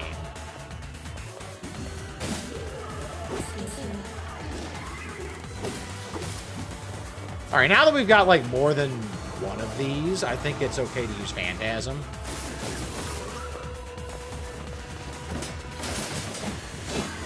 Nope. Ow, goddamn. Okay. Maybe Phantasm is not the way to go.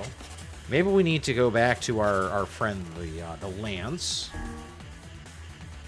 How are you feeling after learning so much at the end of A? Recognize this area? It's the area from the prologue, isn't it? Kinda? No? Yeah, it kind of looks like it. Yeah, I think it is.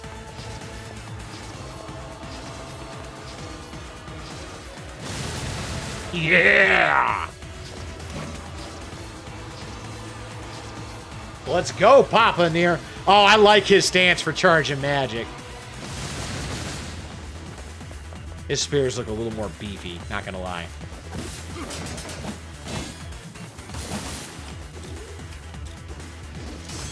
Oh! Oh! That ass!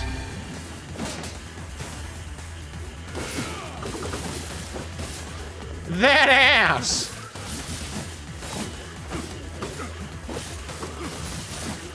You are gonna fall down, sir. If I have to knock your ass down myself. Oh! Oh! Oh, we got another one. We got another contestant on... Does the spear go through your chest? Get wrecked, sir.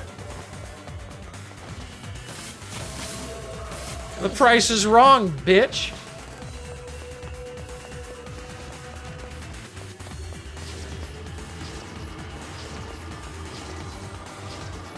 What's my rating of ending A?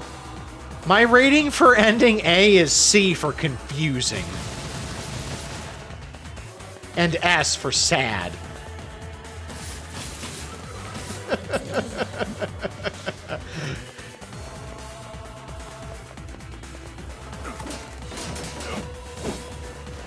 Yeah, Gak is in charge of spoilers for this one.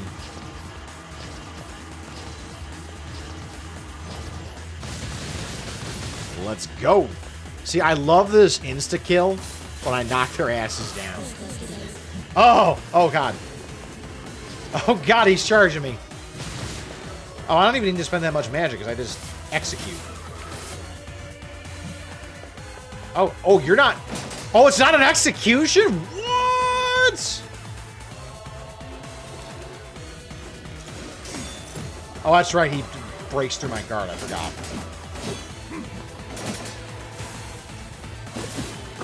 That's right.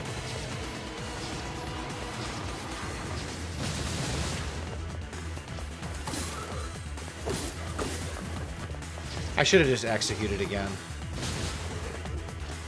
Okay, now you're dead. Now he's dead, folks. What? Is there more? Oh, okay, no, we're done. We're done. Medicinal revive.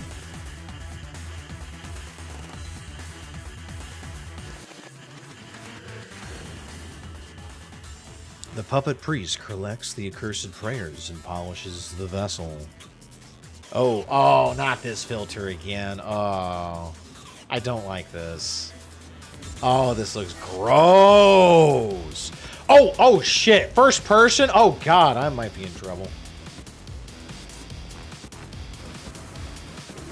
First person shooter. Oh, God. Yoko, what have you done?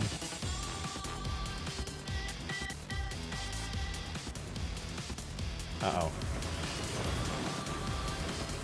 I'm bad at these games. I'm supposed to be playing an RPG. It's an auto-scroller first-person shooter. I'm playing an I'm an RPG streamer, Yoko. Yoko, please.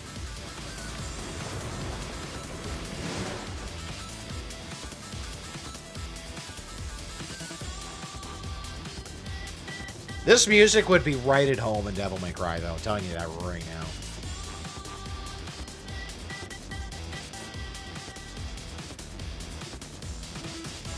Oh, God, the bats. Oh, God, not the bats. Go, get it. Thank you. Thank you, Vice. I appreciate you. Oh, shit. There's a lot of guys here now.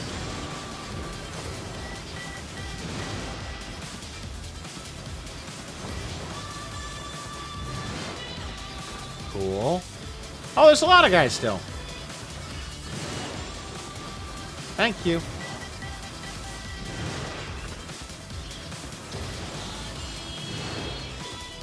Are we good? I think we're good. I think we're good.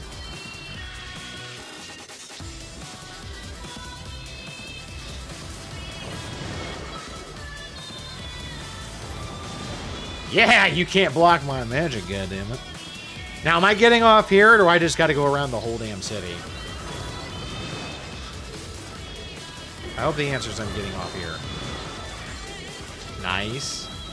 Nice. Okay. Seeking is really good.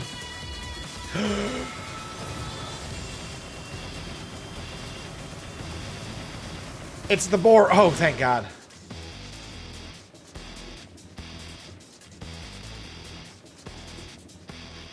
I killed the boar, folks. I guess we're going all the way around. Oh, hi. Oh, hi! A lot of guys. A lot of dead guys.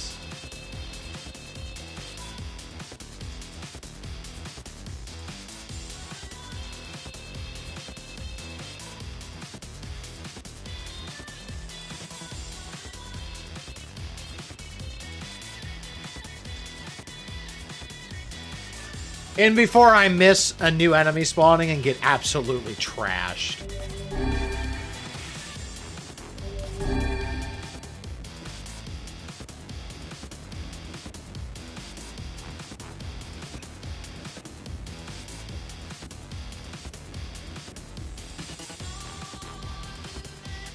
Oh, we're almost away? Are we almost around? Oh god, not the bats!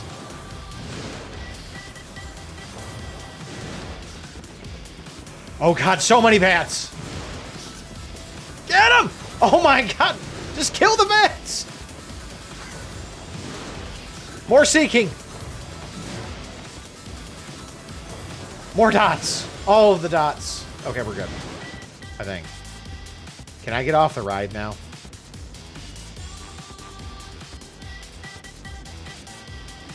That was a really, really long room. Not gonna lie.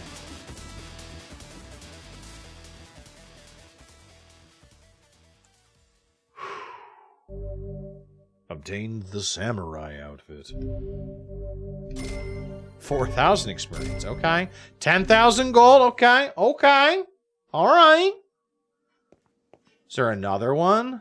Oh, shit. There is. Oh, Lord. All right, folks. Putting this out to chat. Do we want to keep going with these, or do we want to progress ending B? What do we want to do? I'll leave it up to y'all, because I need to take a drink.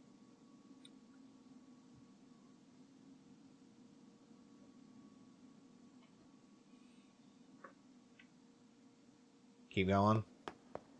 I see one keep going, and I see no, and I see silence. Papa NieR is a beast, not gonna lie. I'll spoiler one thing when you get to it, just because it's a complete missable optional ending. Okay. I'm going to bed now. I have yet another appointment in the morning. Enjoy the rest of the stream. The fact that you've been here as long as you have, Dragon, is actually kind of incredible. It is like, what, 11 o'clock where you are almost?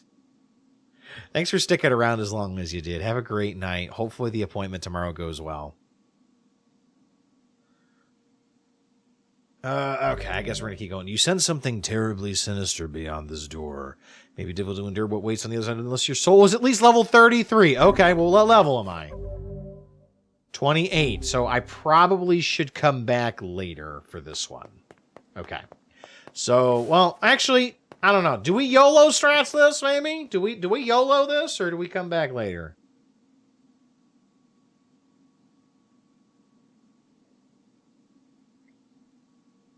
I don't know how big a 5-level difference is, though. Ah, what the hell, YOLO strats it is. Let's go. Sure, why not? Let's go. YOLO strats, let's do it!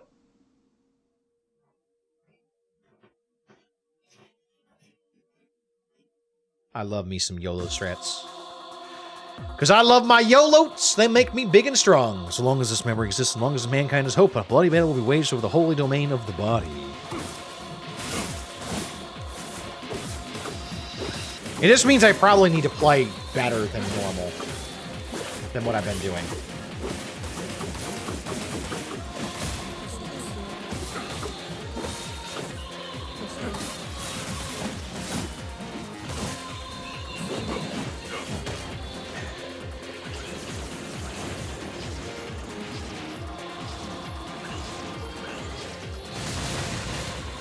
Okay.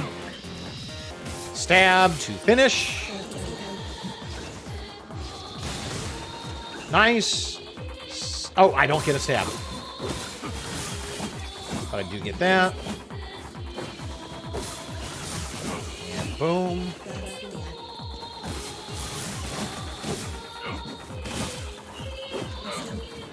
It actually has occurred to me, though, we probably should look at those swords that we picked up to see if they're any good.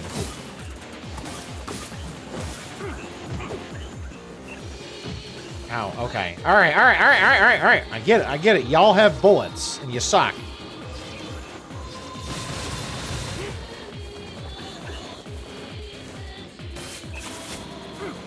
Oh, shit. You didn't go down from all of that? Oh, God.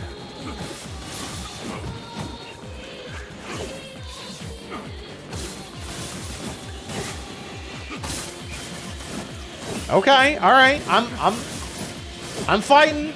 It's a little tough. Not gonna lie. Oh, you are dancing, sir.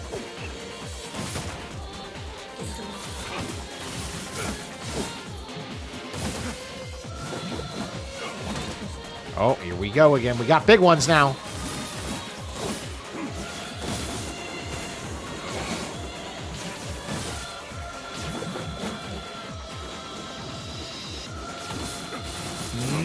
No!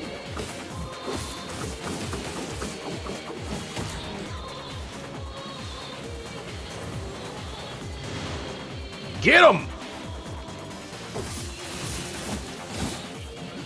Oh, hello, it's the big boss. Let's go. All right. We playing for keeps now, right, buddy?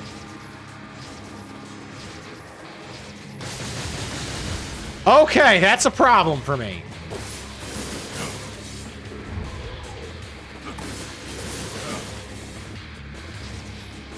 This is just like the guy we fought in the north or in the southern plains, isn't it? Oh God, ouch. That looks like it's gonna hurt. It's just like the guy we just had to run circles around, right?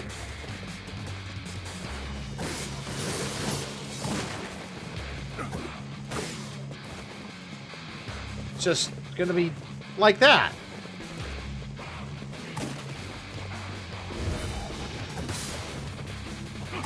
Only I have better weapons. Backing off. Come on, buddy. We dancing.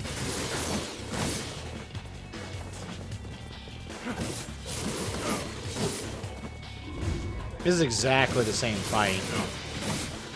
But I'm doing way better on damage. Oh! Yeah, it's only level 2. I need to get it upgraded more. I don't have the parts I need for it. Are we done, bro? Are we done? Oh, get wrecked. 3 health cells. Yes. I still need a couple of items to get it upgraded. Foolish human, foolish human, foolish human. Foolish vessel. Oh, hi. We're doing this. Okay. Okay, this might be not fun.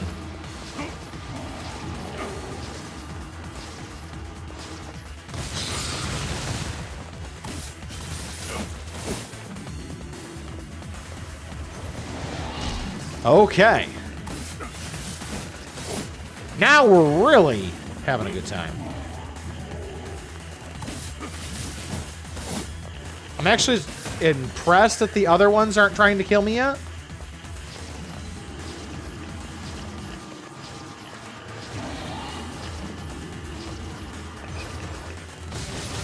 I just want you to fall down and take shit tons of damage. Thank you.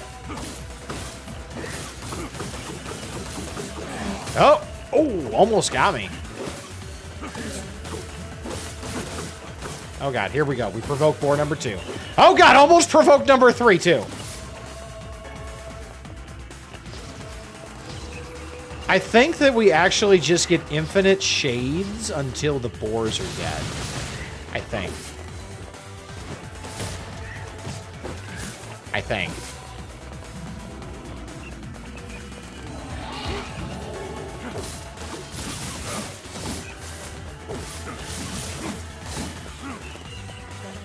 Which give us tons and tons of herbs, which is good anyway.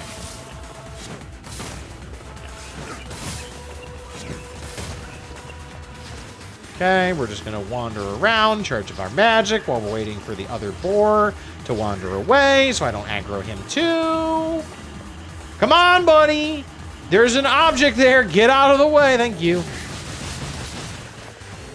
Okay. Thank Christ.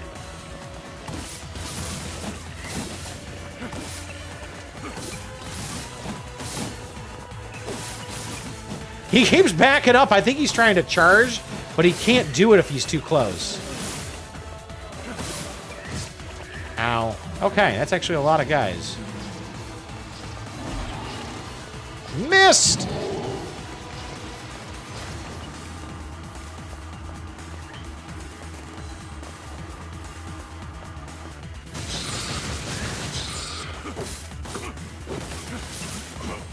Okay, 4 down. Thank you. I love the AoE that I get on the spear from that spin. Okay, cool. And we're done, I think. Maybe? Okay, so this one's a little bit more challenging. I gotta actually pay attention to what I'm doing. But it's not insurmountable so far.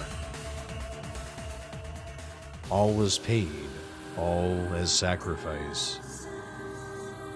Oh, great. Here we go again. Oh, hey, cool. I get some stuff. I get stuff! Oh. Oh, door. Okay. Oh, shit, not this again. Oh, God, not these again.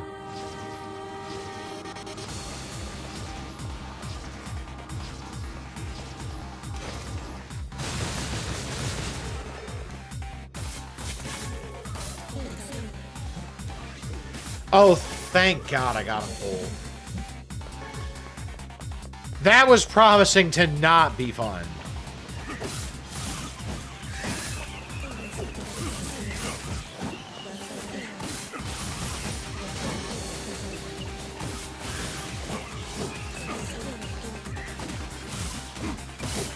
Oh, oh, come on.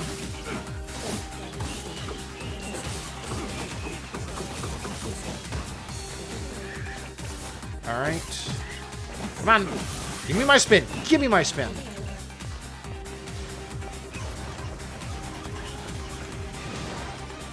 There we go. We're actually going to use an herb. Use another herb.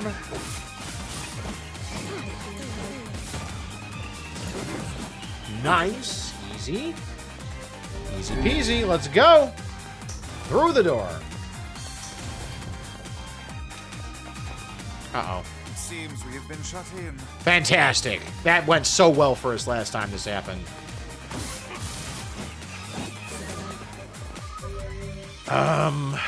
We are actually going to switch over to Whirlwind. And we are going to word edit Whirlwind for the best shit we got.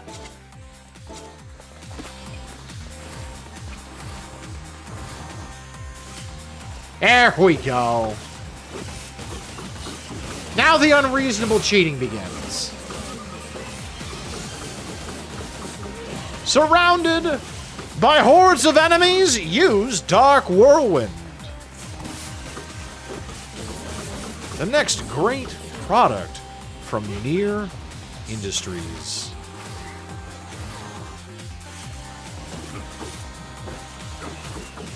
I actually don't think any of them touched me last time. Because this is just so stupid.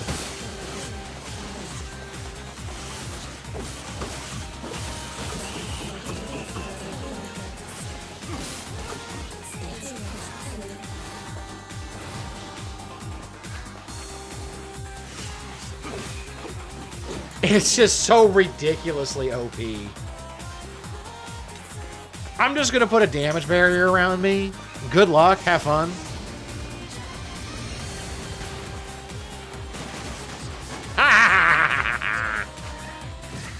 Oh, you butthead! I didn't realize there were enemies there. Enemy be gone!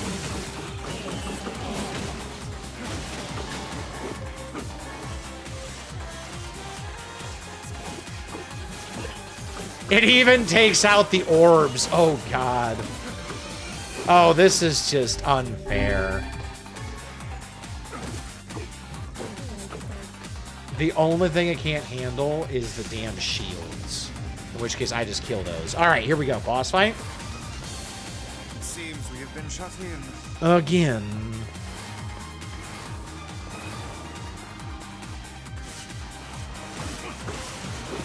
Again, this is the whole I'm not trapped in here with you, you're trapped in here with me kind of dealing. Because, again, this is absurd. I can't wait until I get this spear even stronger, because it's going to make this move even better.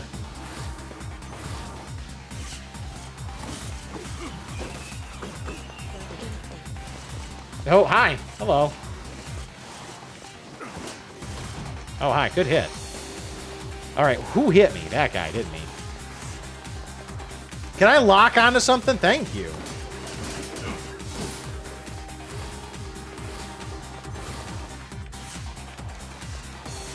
Like, it's not keeping any target locks, which is annoying.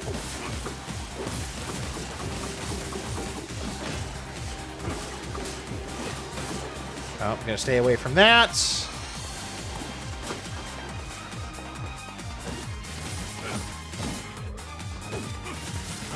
Come on, fall down, buddy. Got him. Okay, health cell. 2 more. Well, everything struggles against armor. The thing is, though, is that it's breaking through it faster. As you notice, I am downing these way quicker. Technically, Dark Spear will get me maybe a kill faster, because it knocks down and I get the execution. But I think that this is probably a better move, especially when fighting more than one.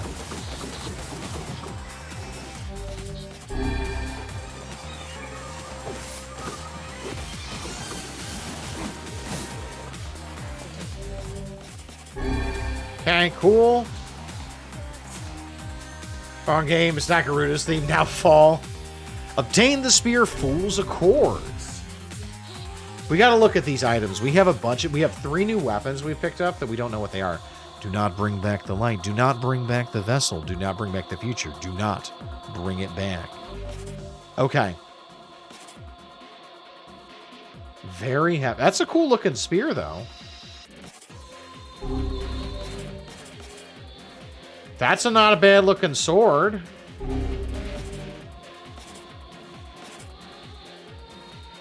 That is not a sword. That is a friggin' sickle.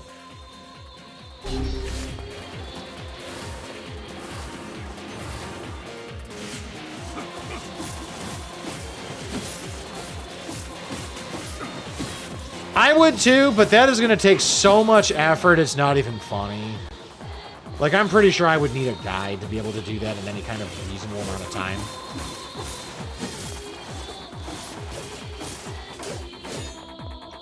Oh, did I accidentally... Oh, I accidentally switched my weapon. Shit, man, I'm stupid. I was wondering why my combos weren't working.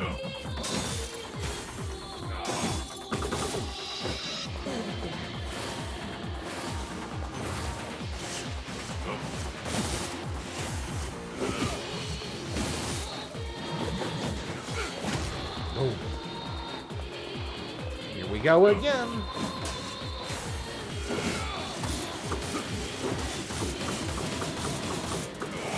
Yeah, it actually crushes through armor pretty well.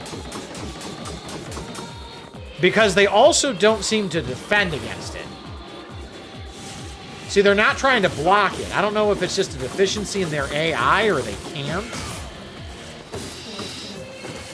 But part of my problem with these guys is I spend so much time whacking their sword because they're guarding.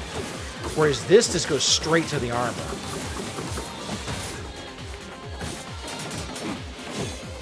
See, they can block with their shield. They can't block this.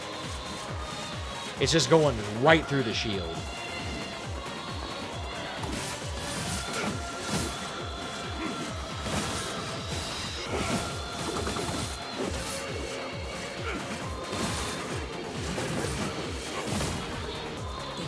Just like that. Rules for NPCs are sometimes different. But because it's allowed to hit them, it actually shreds their armor pretty efficient.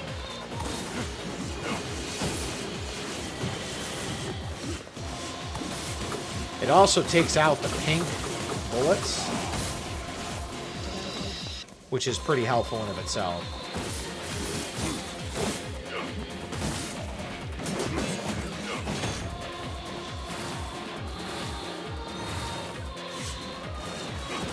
And for the amount of magic it costs, it's like nothing. The only downside is that while you can do that with them, you can't, like, fire other magic. Not gonna lie, it's a cool way to do that, though.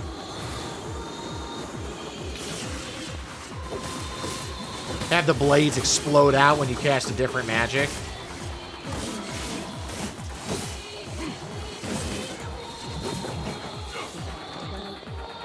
Alright, here we go. 2, 3.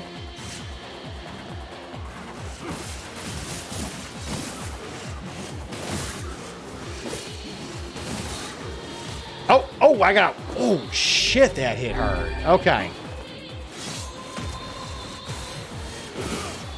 Oh, back it away, back it away. I don't want to get hit by that again. 2, 3. Backing off. Oh, shit, he still clipped me with that.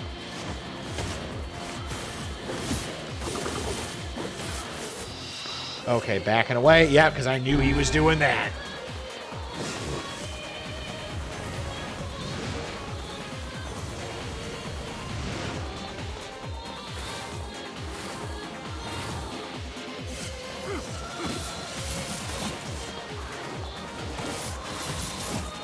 Alright, so these guys are a little bit above what they were before. Jesus. There's one, finally, I think. Oh, or not.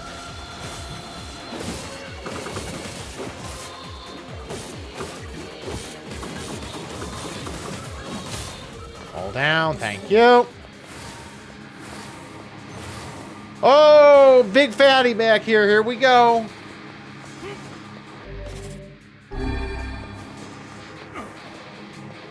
Me versus Big Fatty, round whatever the hell this is. Oh, good hit. Good hit, dude. Good hit.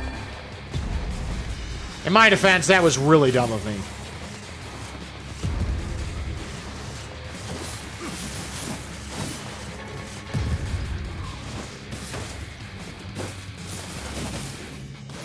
Oh, God. Oh, shit. I actually didn't take any damage. I actually might want to switch magic again. And Lance. Let's do that.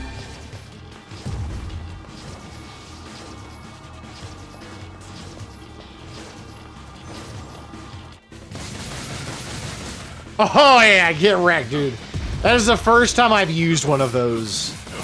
And he just got chunked. Chunked. Yow. Recovery potion ×3. Are we done? Is that it? We fought a boss. Every beam of light is an invitation to death. Oh, yeah, let's go. Let's go, baby.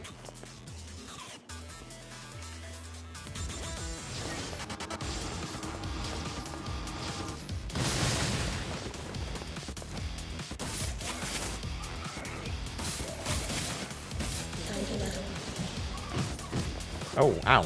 Okay. See what I mean? They block so much that it becomes a difficult matter to actually hit them.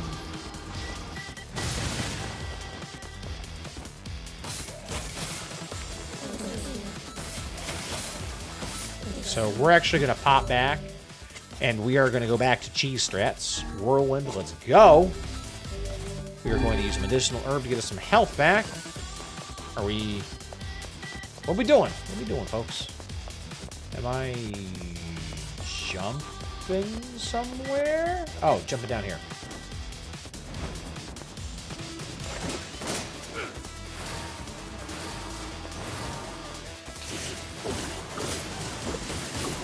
The jerk cheese grater. I love it.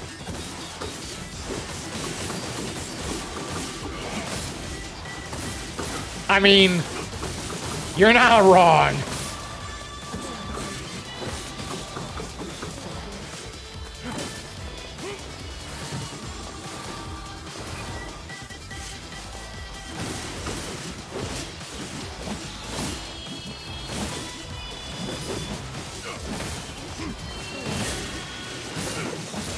Jesus. They are getting progressively stronger, that is for sure. I would like to shoot that guy. Thank you.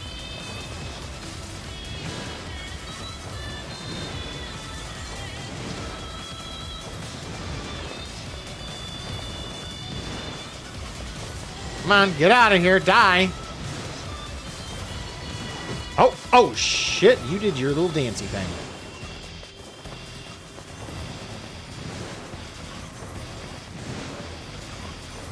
Wow, you've got a lot of health. Finally. I am literally out of magic. That's not good.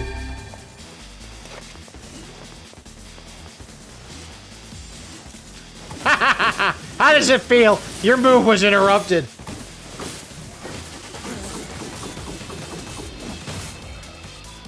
Yeah.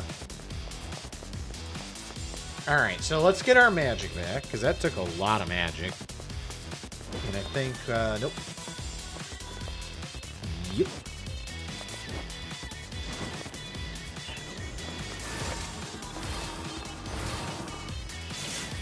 Oh, great!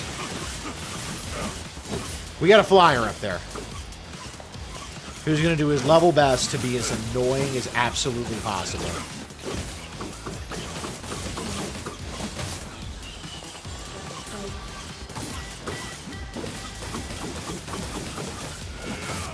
Thank you. We switch back. We're gonna go back to Lance because I'm going to impale this sucker like, I don't know, like something else. Oh shit! Oh god! Where did that come from?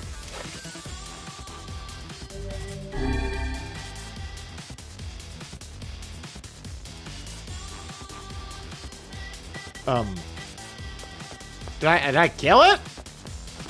Did my thing like overwhelm it and just absolutely destroy it? I think it did. Oh boy, here we go again.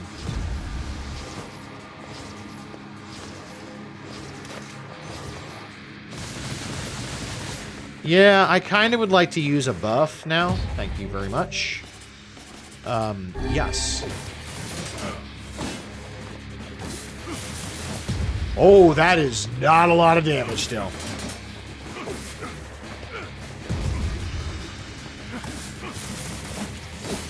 But it is adding up. I'm actually a little afraid he's gonna kill me.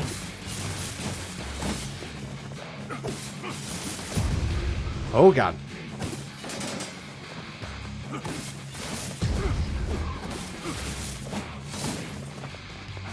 Okay, come on, buddy. Oh, shh. Yeah, that took a chunk out of you.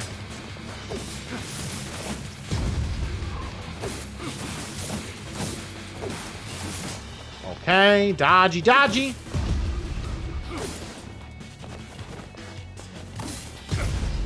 Ouch. Heal again.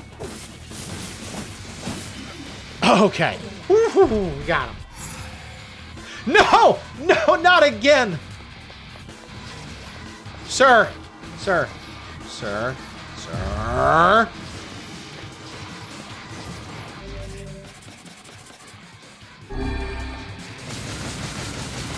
Thank you.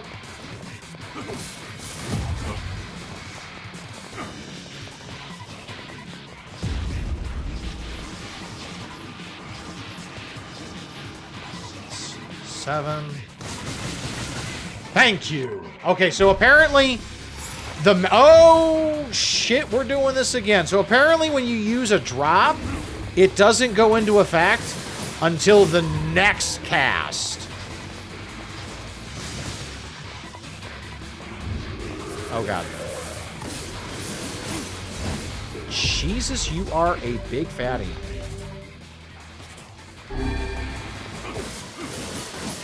I'll be with you in just a moment, Glitchin. I am trying very desperately not to die right here. And it is tricky. How you doing, buddy?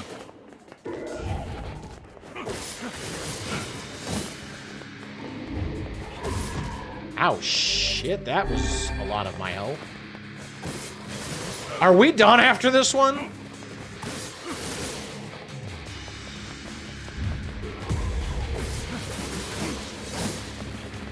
I think his armor might be coming off. Yeah, we're taking his armor off. Oh, oh, oh, oh, oh. Sorry, Glitchin. How you doing? Okay, we are going to do this.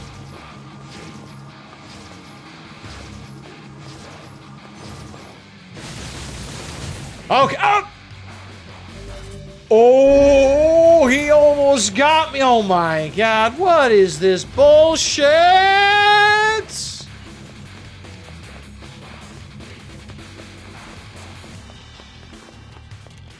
Why does he have a cannon?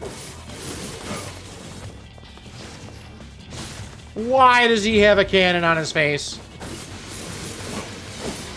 Yeah, we are definitely going to use a magic drop on this stupid thing. Oh, I really wish I had more of those.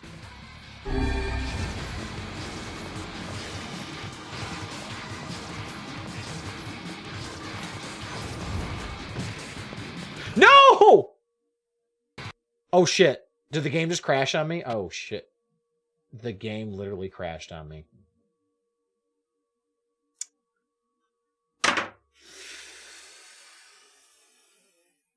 Fuck. The game just crashed.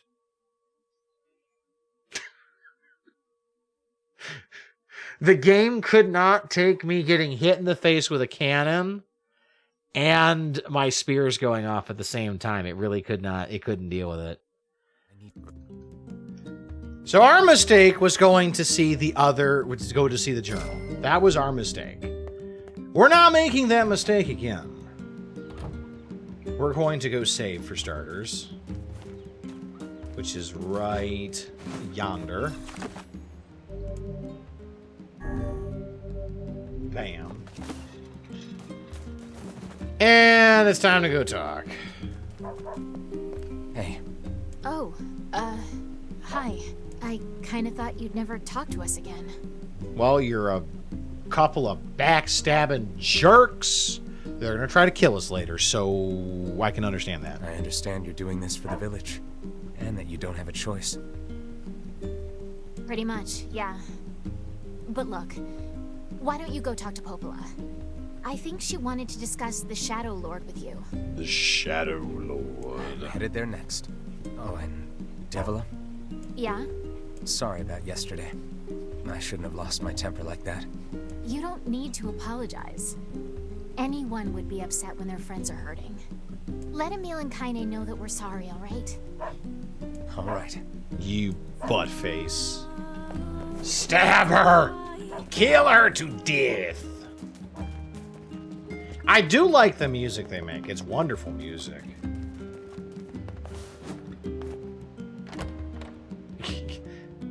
Get out of my head, Gak! Get out of my head!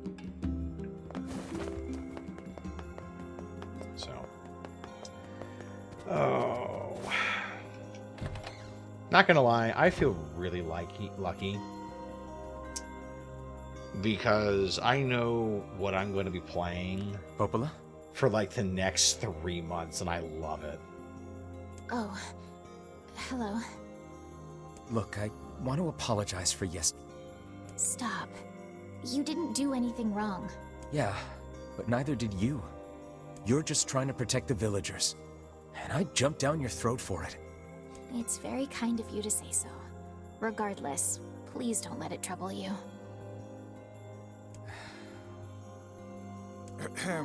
I believe there was something you wished to discuss with us. Oh, right. Yes, about that. You know about the lost shrine, right? The temple where I was first discovered. That's it. Well, it seems that the Shadow Lord's lair is connected to it somehow. Oh, it was right under our pages the whole time. But the bridge that leads there is unusable. So, take a boat. A boat? Yes, the canal's finally been repaired. It took a lot longer than expected, what with the shades and all. I also asked them to provide a boat at the path to the Lost Shrine's back entrance. Okay. The ferryman will let you use it free of charge. Outstanding. That should make it easier for you to move from town to town. Yay! Thanks, Popola. I feel like you've done so much for me. I'm really grateful. All right, I'll see you around. And for the love of everything, be careful.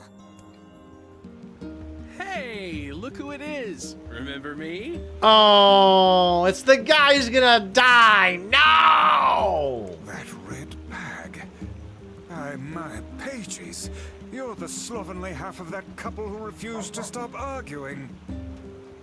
Hey, it's been a while. Sure has. I've been in charge of this canal since we last talked. Apparently I did a pretty good job with it because they decided to make me the permanent ferryman. Is that a promotion? Oh yeah, huh? Congrats. Thanks. Still, it's not all puppies and unicorns. The old ball and chain is always harping on me now about how much I work. Anyway, if you got a place to be, just let me know and I'll take you there. Cool. I would love to see Activision just absolutely collapse because they have put every single one of their eggs in the Call of Duty basket, and I definitely just want to see it Lost Shrine's fall up ahead. down. As well as the Shadow Lord's castle. Literally every single studio Let us make haste. that works with Activision is working on Call of Duty in some form.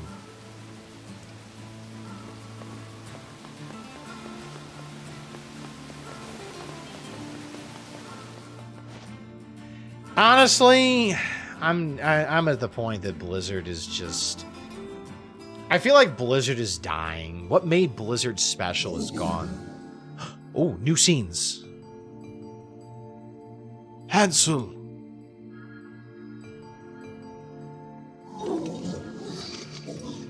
What do you want? Go away, dirty, defective swine! I'm not like you, I'm different. Okay, so that's why it fought me. Is it got invaded and possessed by shadows?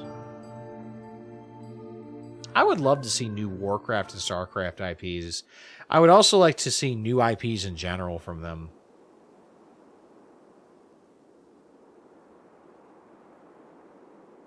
Yeah, I don't expect anything new from them.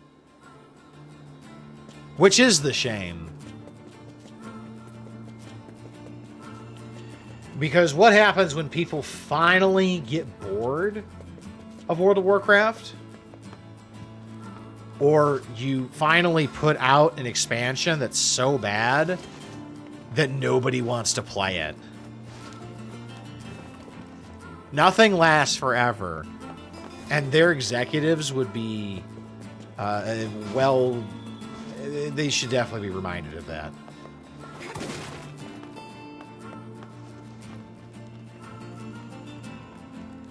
Already bored of I think that a lot of people are bored of WoW. I don't think it's enough people. I don't think it's enough to offset in a large enough way the number of people that they're getting that are new to WoW in general. Pretty sure Diablo 4 is the last hurrah for Blizzard before it collapses, even then it's on fumes. I mean, I'm not even sure if I'd say last hurrah, but I think it might be the final thing that happens, or that comes out before Activision finally asserts their dominance and says, no, you don't get to release games once a decade. You need to release games on a on a yearly basis. You again? Stop bothering me. Grimoire Weiss has been taken away. Hansel is dead. There's no reason for me to exist anymore. My life is over. Just leave me alone.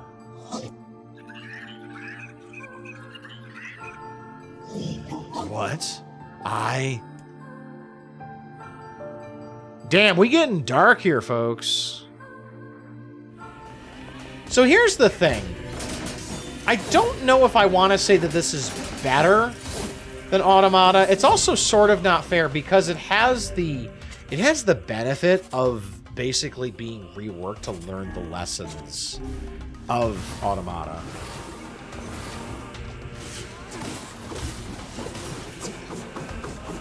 Okay, we've instituted our dark cheese grater protocol, where we just use this to cheese the shit out of everything. The soundtrack is fantastic. It is absolutely incredible. Are you going to play this at some point, Kai?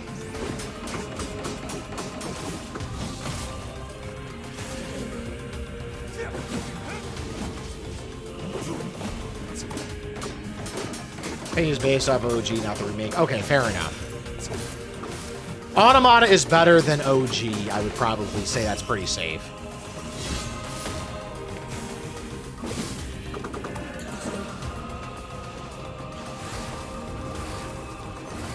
And Whirlwind. This is so busted.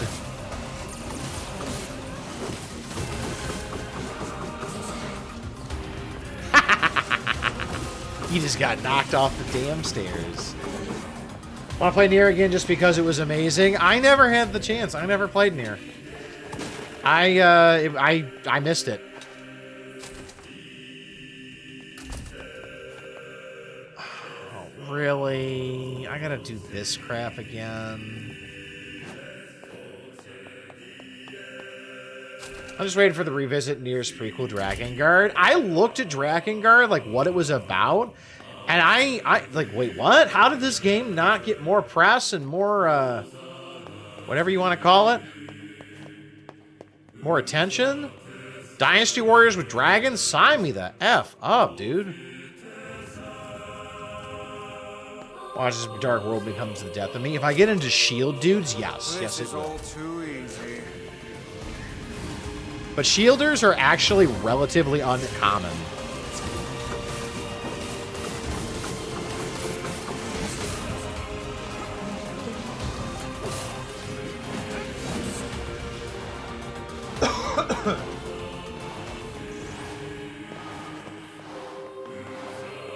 Oh, strength capsules? I can't have any more of those? Damn. That sucks. People tripping out over Panzer Dragoon Order, but not Drakengard. I mean, so I don't know. I think that part of the problem is that Panzer Dragoon has kind of achieved like a cult status, partially because it was a type of game that really isn't made anymore, and the fact that it was also on Saturn. Saturn games have kind of got this mystique about them in some people's eyes, where they're just incredible. I'm not saying they can't be good. But I think that they might have a little bit in the way of rose-colored glasses at times. But that just might be me. Now, I'll tell you right now, what I would like to see... Oh, I gotta do this differently. Is someone to pick up the Draken, the Ancient's Gate property, and work with that. That was a really fun RPG that had dragon combat in it.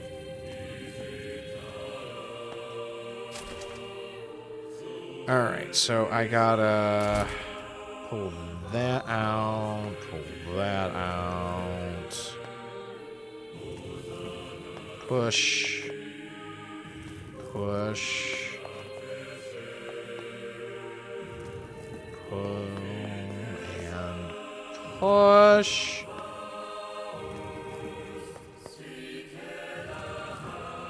And easy puzzle is easy. Hi, Emil. You just kind of appeared there, buddy. How we... Okay, that's new. Certainly not your garden variety shades. Their bodies aren't fully functional. Say, I've heard of this. A cursed area where incomplete shades gather. Okay, so this is definitely interesting stuff. We are getting some brand new dialogue. And I think that Kaine is the one who's actually hearing this, because my character didn't get this before. And this is supposed to be more through Kaine's eyes. Haha, no flipping bullshit for you, dude.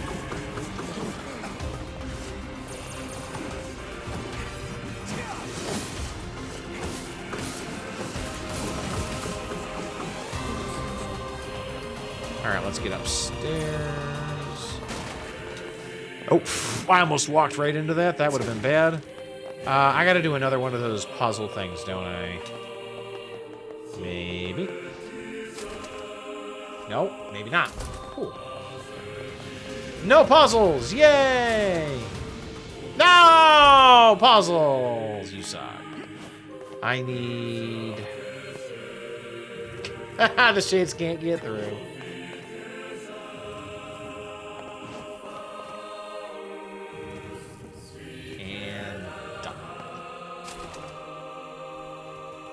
Alright, so we need to go there. And then we need to pull that there.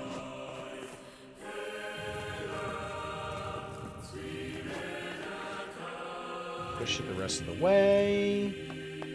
Break the box. Get a medicinal herb that I don't need. Bye. Going this way.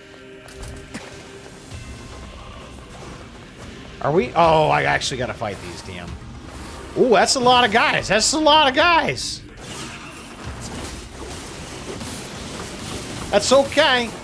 The cheese grater is ready for y'all.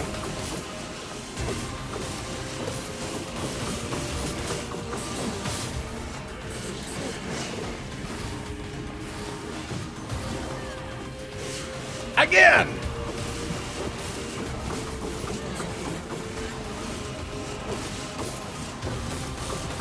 The stun alone makes it worth it.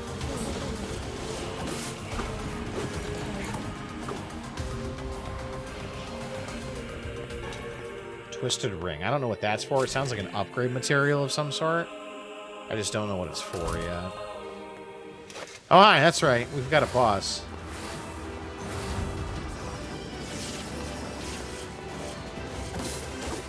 That's not going to threaten us at all. That's right. That's right. That's right.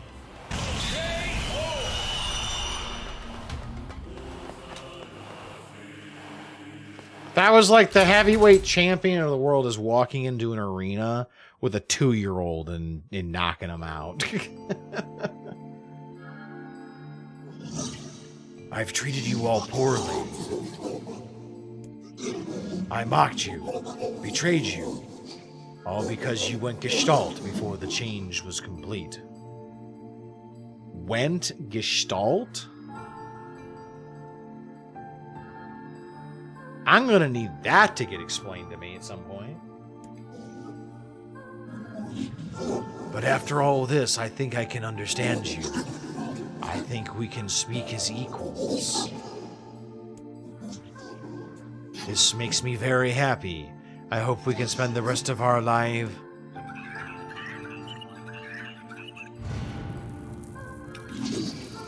What was that? That's a great question. What was that? Sounded like something from above, maybe from the Shadow Lord's castle. Or dungeon, whatever you want to call it. Look, from now on, I'm going to sleep outside with you. Why? I can't accept that you aren't allowed in the village. Alright, It's stupid. Almost there. So you're staging a protest? Fun. Don't waste your time. But it just feels wrong. Well, that's really nice of you, but you still don't have to stay out here with us. Emil. You got a super important mission. You can't sleep out in the rain. What if you catch a cold? Emil is too Besides, freaking I like pure. camping with Kaine. Sometimes we sit around the fire and tell stories, or... This is... Neil, that's enough. What kind of fucking image do you maintain? Don't ruin my badass image, Emil. God damn. Just kick him aside.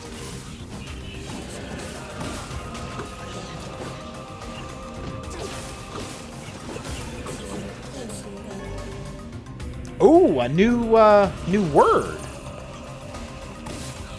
I haven't seen a new word in a while.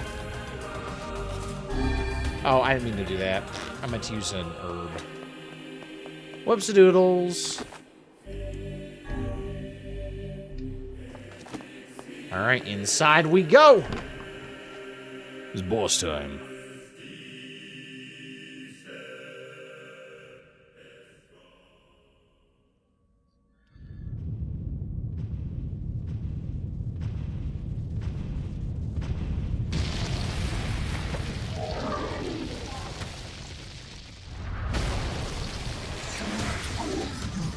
Don't you touch them. Who is them?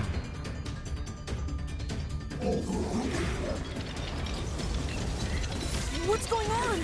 There's dozens of them! Oh my god. Okay, we're pulling out the cheese grater because I'm annoyed with y'all. Lure them to the light. Pathetic to the end, I see.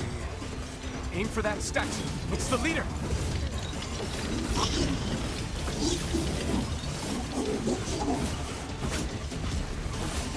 Okay, alright, that works. Come to the light, shadows.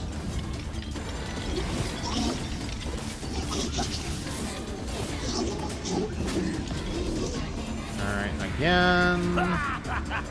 Oh, you're funny. I'm gonna start crying here.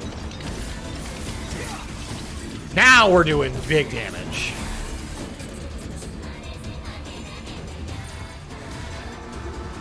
And that is the end of what, Gretel? Get him!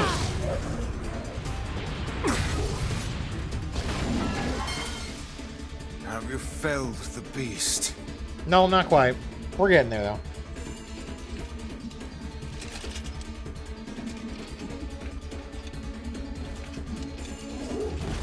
Those are my friends!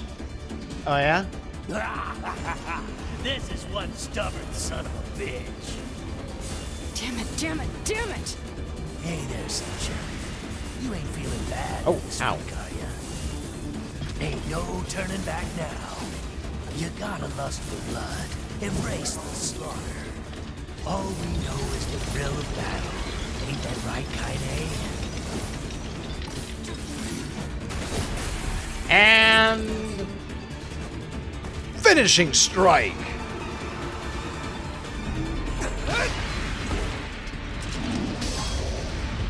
that was actually a pretty good parry, not gonna lie.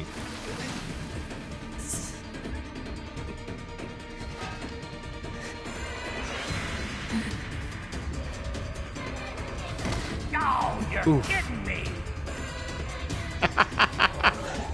And Tyrant's just sitting back in there, is like, what the shit?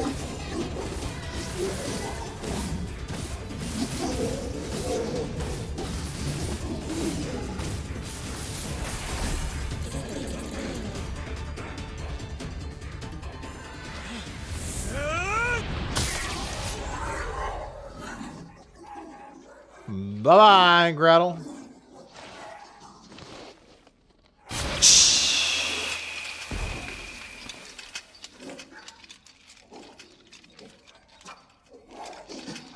So what even is Gretel?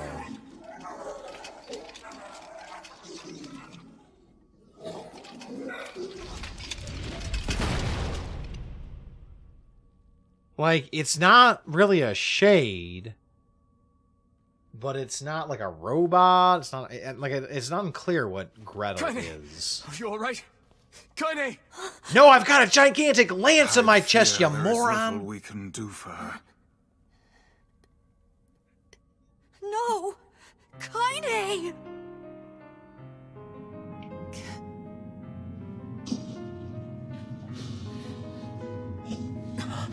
What is happening? Get back, you idiot. It's all over for you, sunshine. Kaine! Kaine!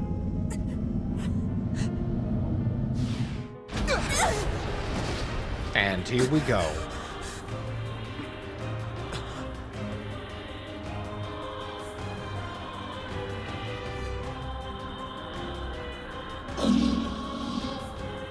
Are we gonna hear him talk now?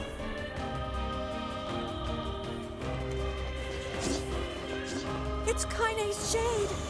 We've no other choice. We must strike it down.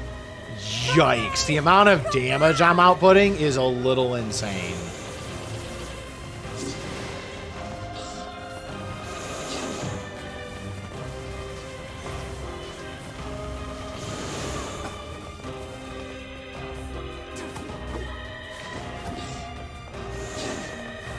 Do I just need to dodge?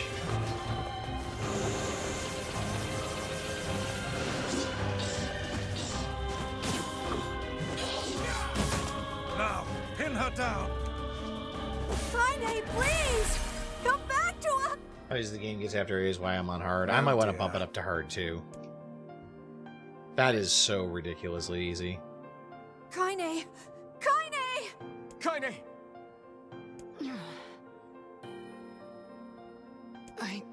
I couldn't hold it back. I can't be with... We're always going to be together, Kaine. If you Yeah. transform again, we'll just stop it again. As many times as it takes. I don't care how tough it is. We're gonna get you back. I like sleeping outside because I'm with you, Kaine. I'm able to ignore my appearance and keep going because of you. I'm weak, and I'm sad, and I'm lonely. But you make me strong. You're my friend, and I need you. So don't you dare leave me!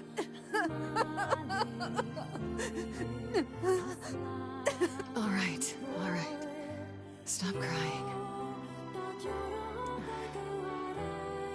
And thanks. I'm all right. Yeah, classic big sister, little brother kind of vibes going on here. Classic. Over there. There's something glowing. Go find it.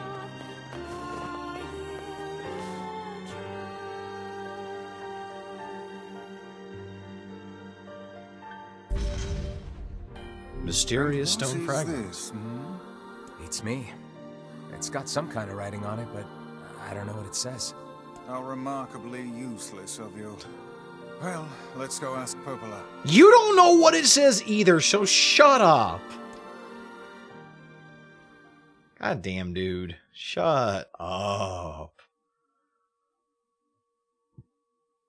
It's a cipher of some kind. Can you determine its meaning? I think this is the key to unlocking the Shadow Lord's castle. Here, take a look at this. Okay, yep. I wrote down all the words I can understand. This fragment is called the Stone Guardian. Given that you found it in the Lost Shrine, the words must mean something. There are spaces here for 4 other fragments as well. Okay. Sacrifice, the Law of Robotics, the Memory Tree, Loyal Cerberus. The Law of Robotics probably refers to the Junk Heap. And the Memory Tree might be the Forest of Myth. But as for Sacrifice and Loyal Cerberus, I don't have a clue. Not a problem. Hmm? If we want to fill in the words, we just run around the world killing every big monster we find. Hell yeah. Oh, splendid. By all means, let us undertake a murderous rampage. Okay. They're just shades. Besides, it's the only way to reach the Shadow Lord. It's a dangerous task. Yeah, well, Yona's in even more danger. But how can you even be sure that she's... Because she is! Right? Because she has to be! The Junk Heap and the Forest of Myth, yeah? I'm on my way. Please be careful.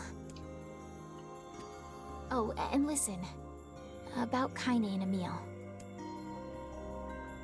The villagers know how much they've sacrificed, and they're thankful. It's just... they're scared, you know? People can't change overnight. It didn't explicitly I'll come carry out them and along say the what best I they can. were, but Can we you please kind give of them have a a little good more time? understanding. I'll try. All right, let's head over to the junk heap real quick. Get that opened up.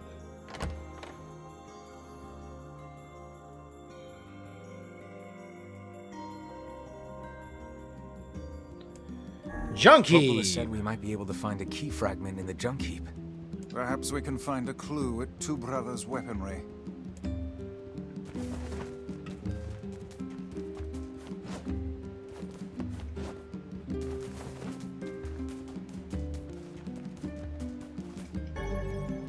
Inventory limit, damn it.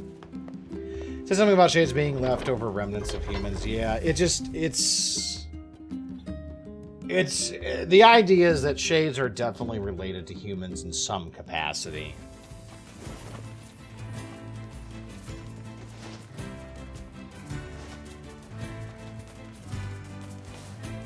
We just gotta go this way, that's right. Or you're to look at the non-healing items they drop that and then reflect on what you've done. You mean murder them all? Repeatedly and brutally. And did I say repeatedly?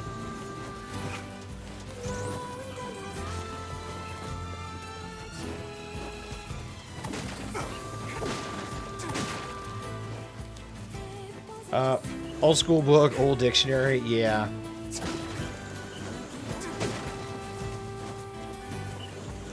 Sorry, I know I'm going to hell. It's just how this game works.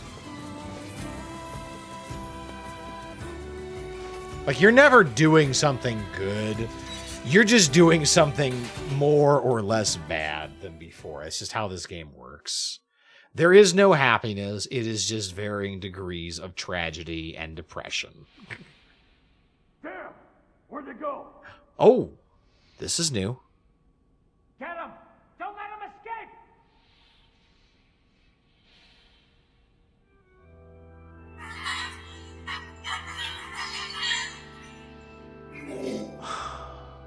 I see something over there!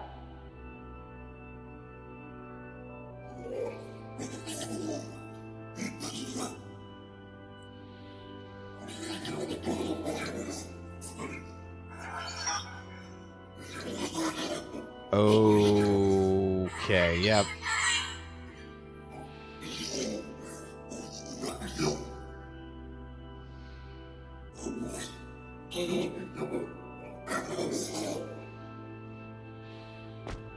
Yep, I'm going straight to hell.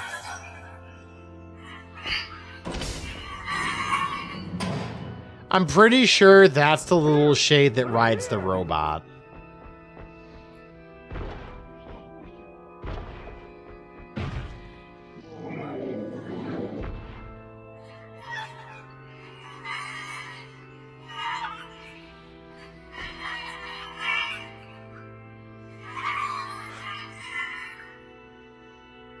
Does everybody feel bad yet? Mom, why? Uh-oh. Yep. It's definitely the little shade that was with the robot. Who's there? Who are you? I am Khalil. What is your name? Military defense robot, Key 33. You are an intruder. You must be eliminated. Oh, awesome. Error. There is something leaking from your eyes. I'm crying, you big dumb robot. I miss my mom.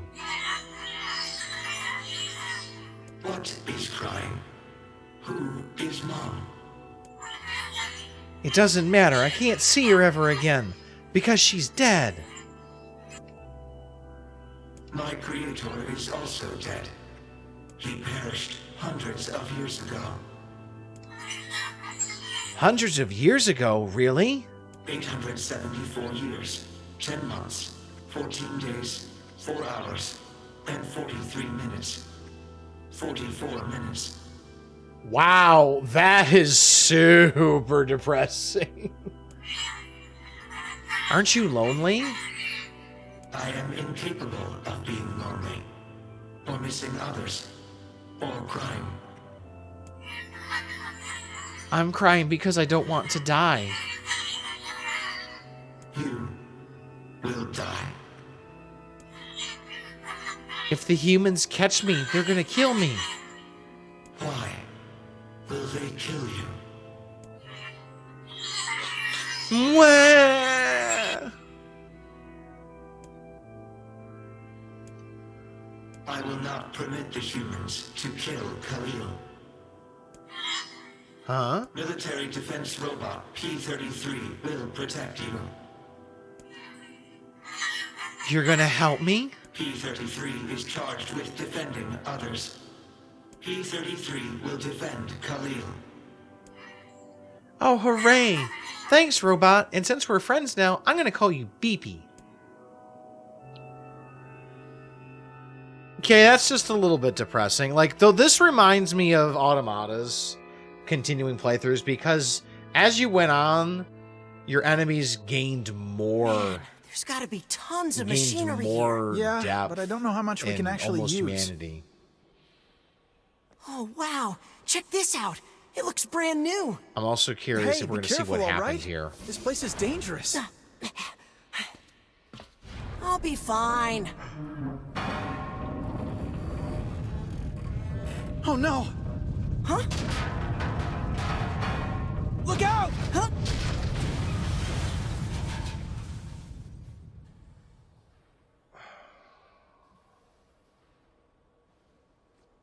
Huh? Huh? This is heartbreaking.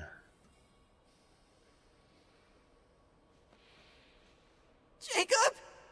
Oh God, this can't be happening! Jacob! Jacob!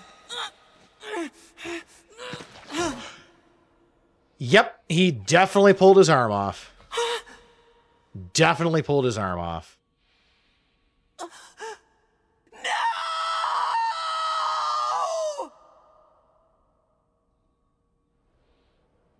Oh, we're getting more.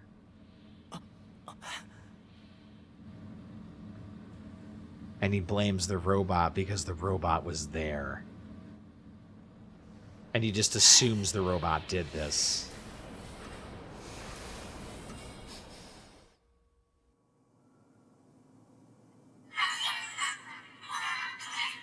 Wow, that was scary. The noise of the intruders caused the structure to fail. They should have proceeded with more caution. One intruder has perished.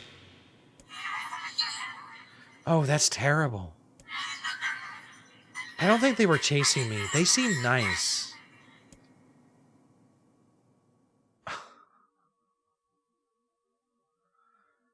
Damn. I'm just... This entire game, you just turn out... The Junkie. Perhaps we should speak to the brothers. You just find out They that might know you are the something about biggest asshole ever. You're just murdering away because... Oh, hey there. It's been a while. You're the little one, aren't you? You've grown up. I still don't know why he has a metal arm. The theory that I'm kicking around is that little bro... repentance is one thought, but I had a little more twisted idea.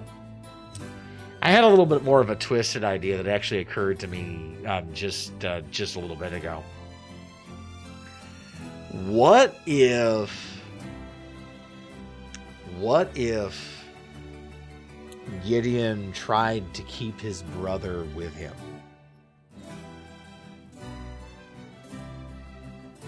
What if Gideon tried to keep his brother with him forever?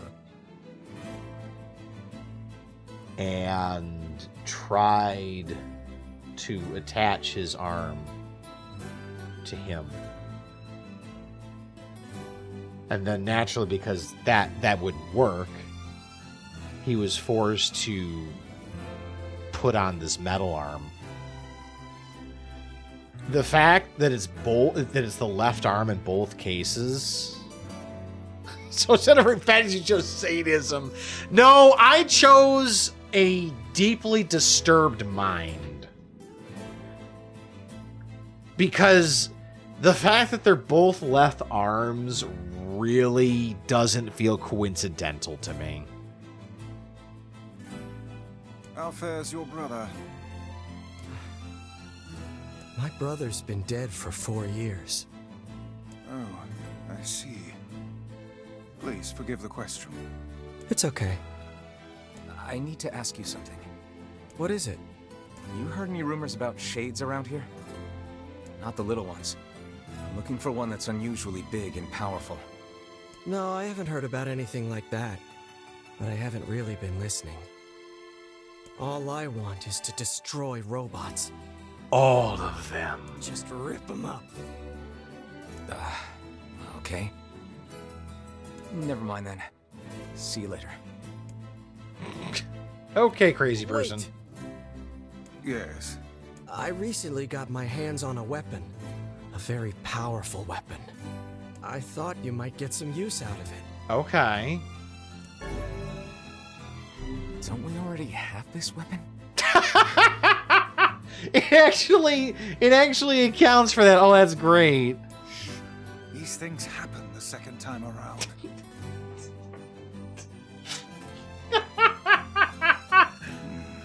This sword has seen better days. Yeah, it's pretty beat up. I mean, there's potential, but it's fairly powerless right now. Can you repair it?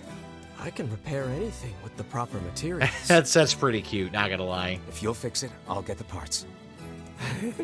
I'm so glad I decided not to throw this out. I'm gonna need some memory alloy. Okay. Only the real big enemies on the second basement level have them, so watch yourself. Okay. Also, here's the passcode to get down there. Use it on the elevator. Okay. You got it. I also I'm gonna wanted to need take a only the look real here. By the way, what can I help you with? Strength and weapons. What did we need to get the sword or the spear? We need an eagle egg and a broken wristwatch is what we need. Okay. Dragoon lance. Ugh. But man, this is going to be so strong. It's actually going to get a full 100 points of attack power and 10% more magic.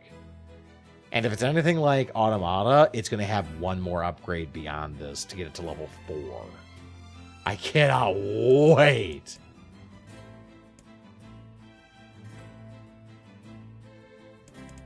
I don't think any of the other weapons are even close. But I would like to upgrade some of the... I want to upgrade this one and see what it looks like at the end. But I need a lot of stuff for it, so... Come back soon. Come back soon.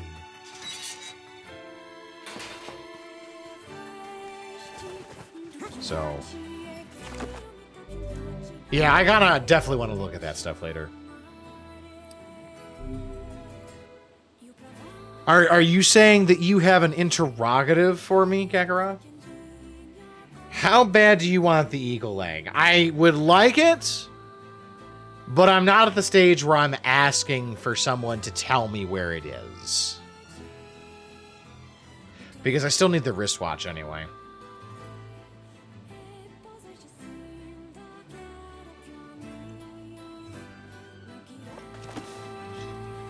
That's just kind of where I'm at. Like, honestly, this spear is pretty busted as is. Do I want it upgraded more? Absolutely. But it's already kind of busted. So, I don't necessarily need it to be stronger. But I would like it to be stronger. Honestly, at this stage, the thing that I like best about it is that it boosts up my magic power. It'll make this 10% stronger. Or 20% stronger when I get another upgrade on it. It's just going to make it that much better. So. But I think that this is a good spot for us to cut it off for the night, ladies and gentlemen.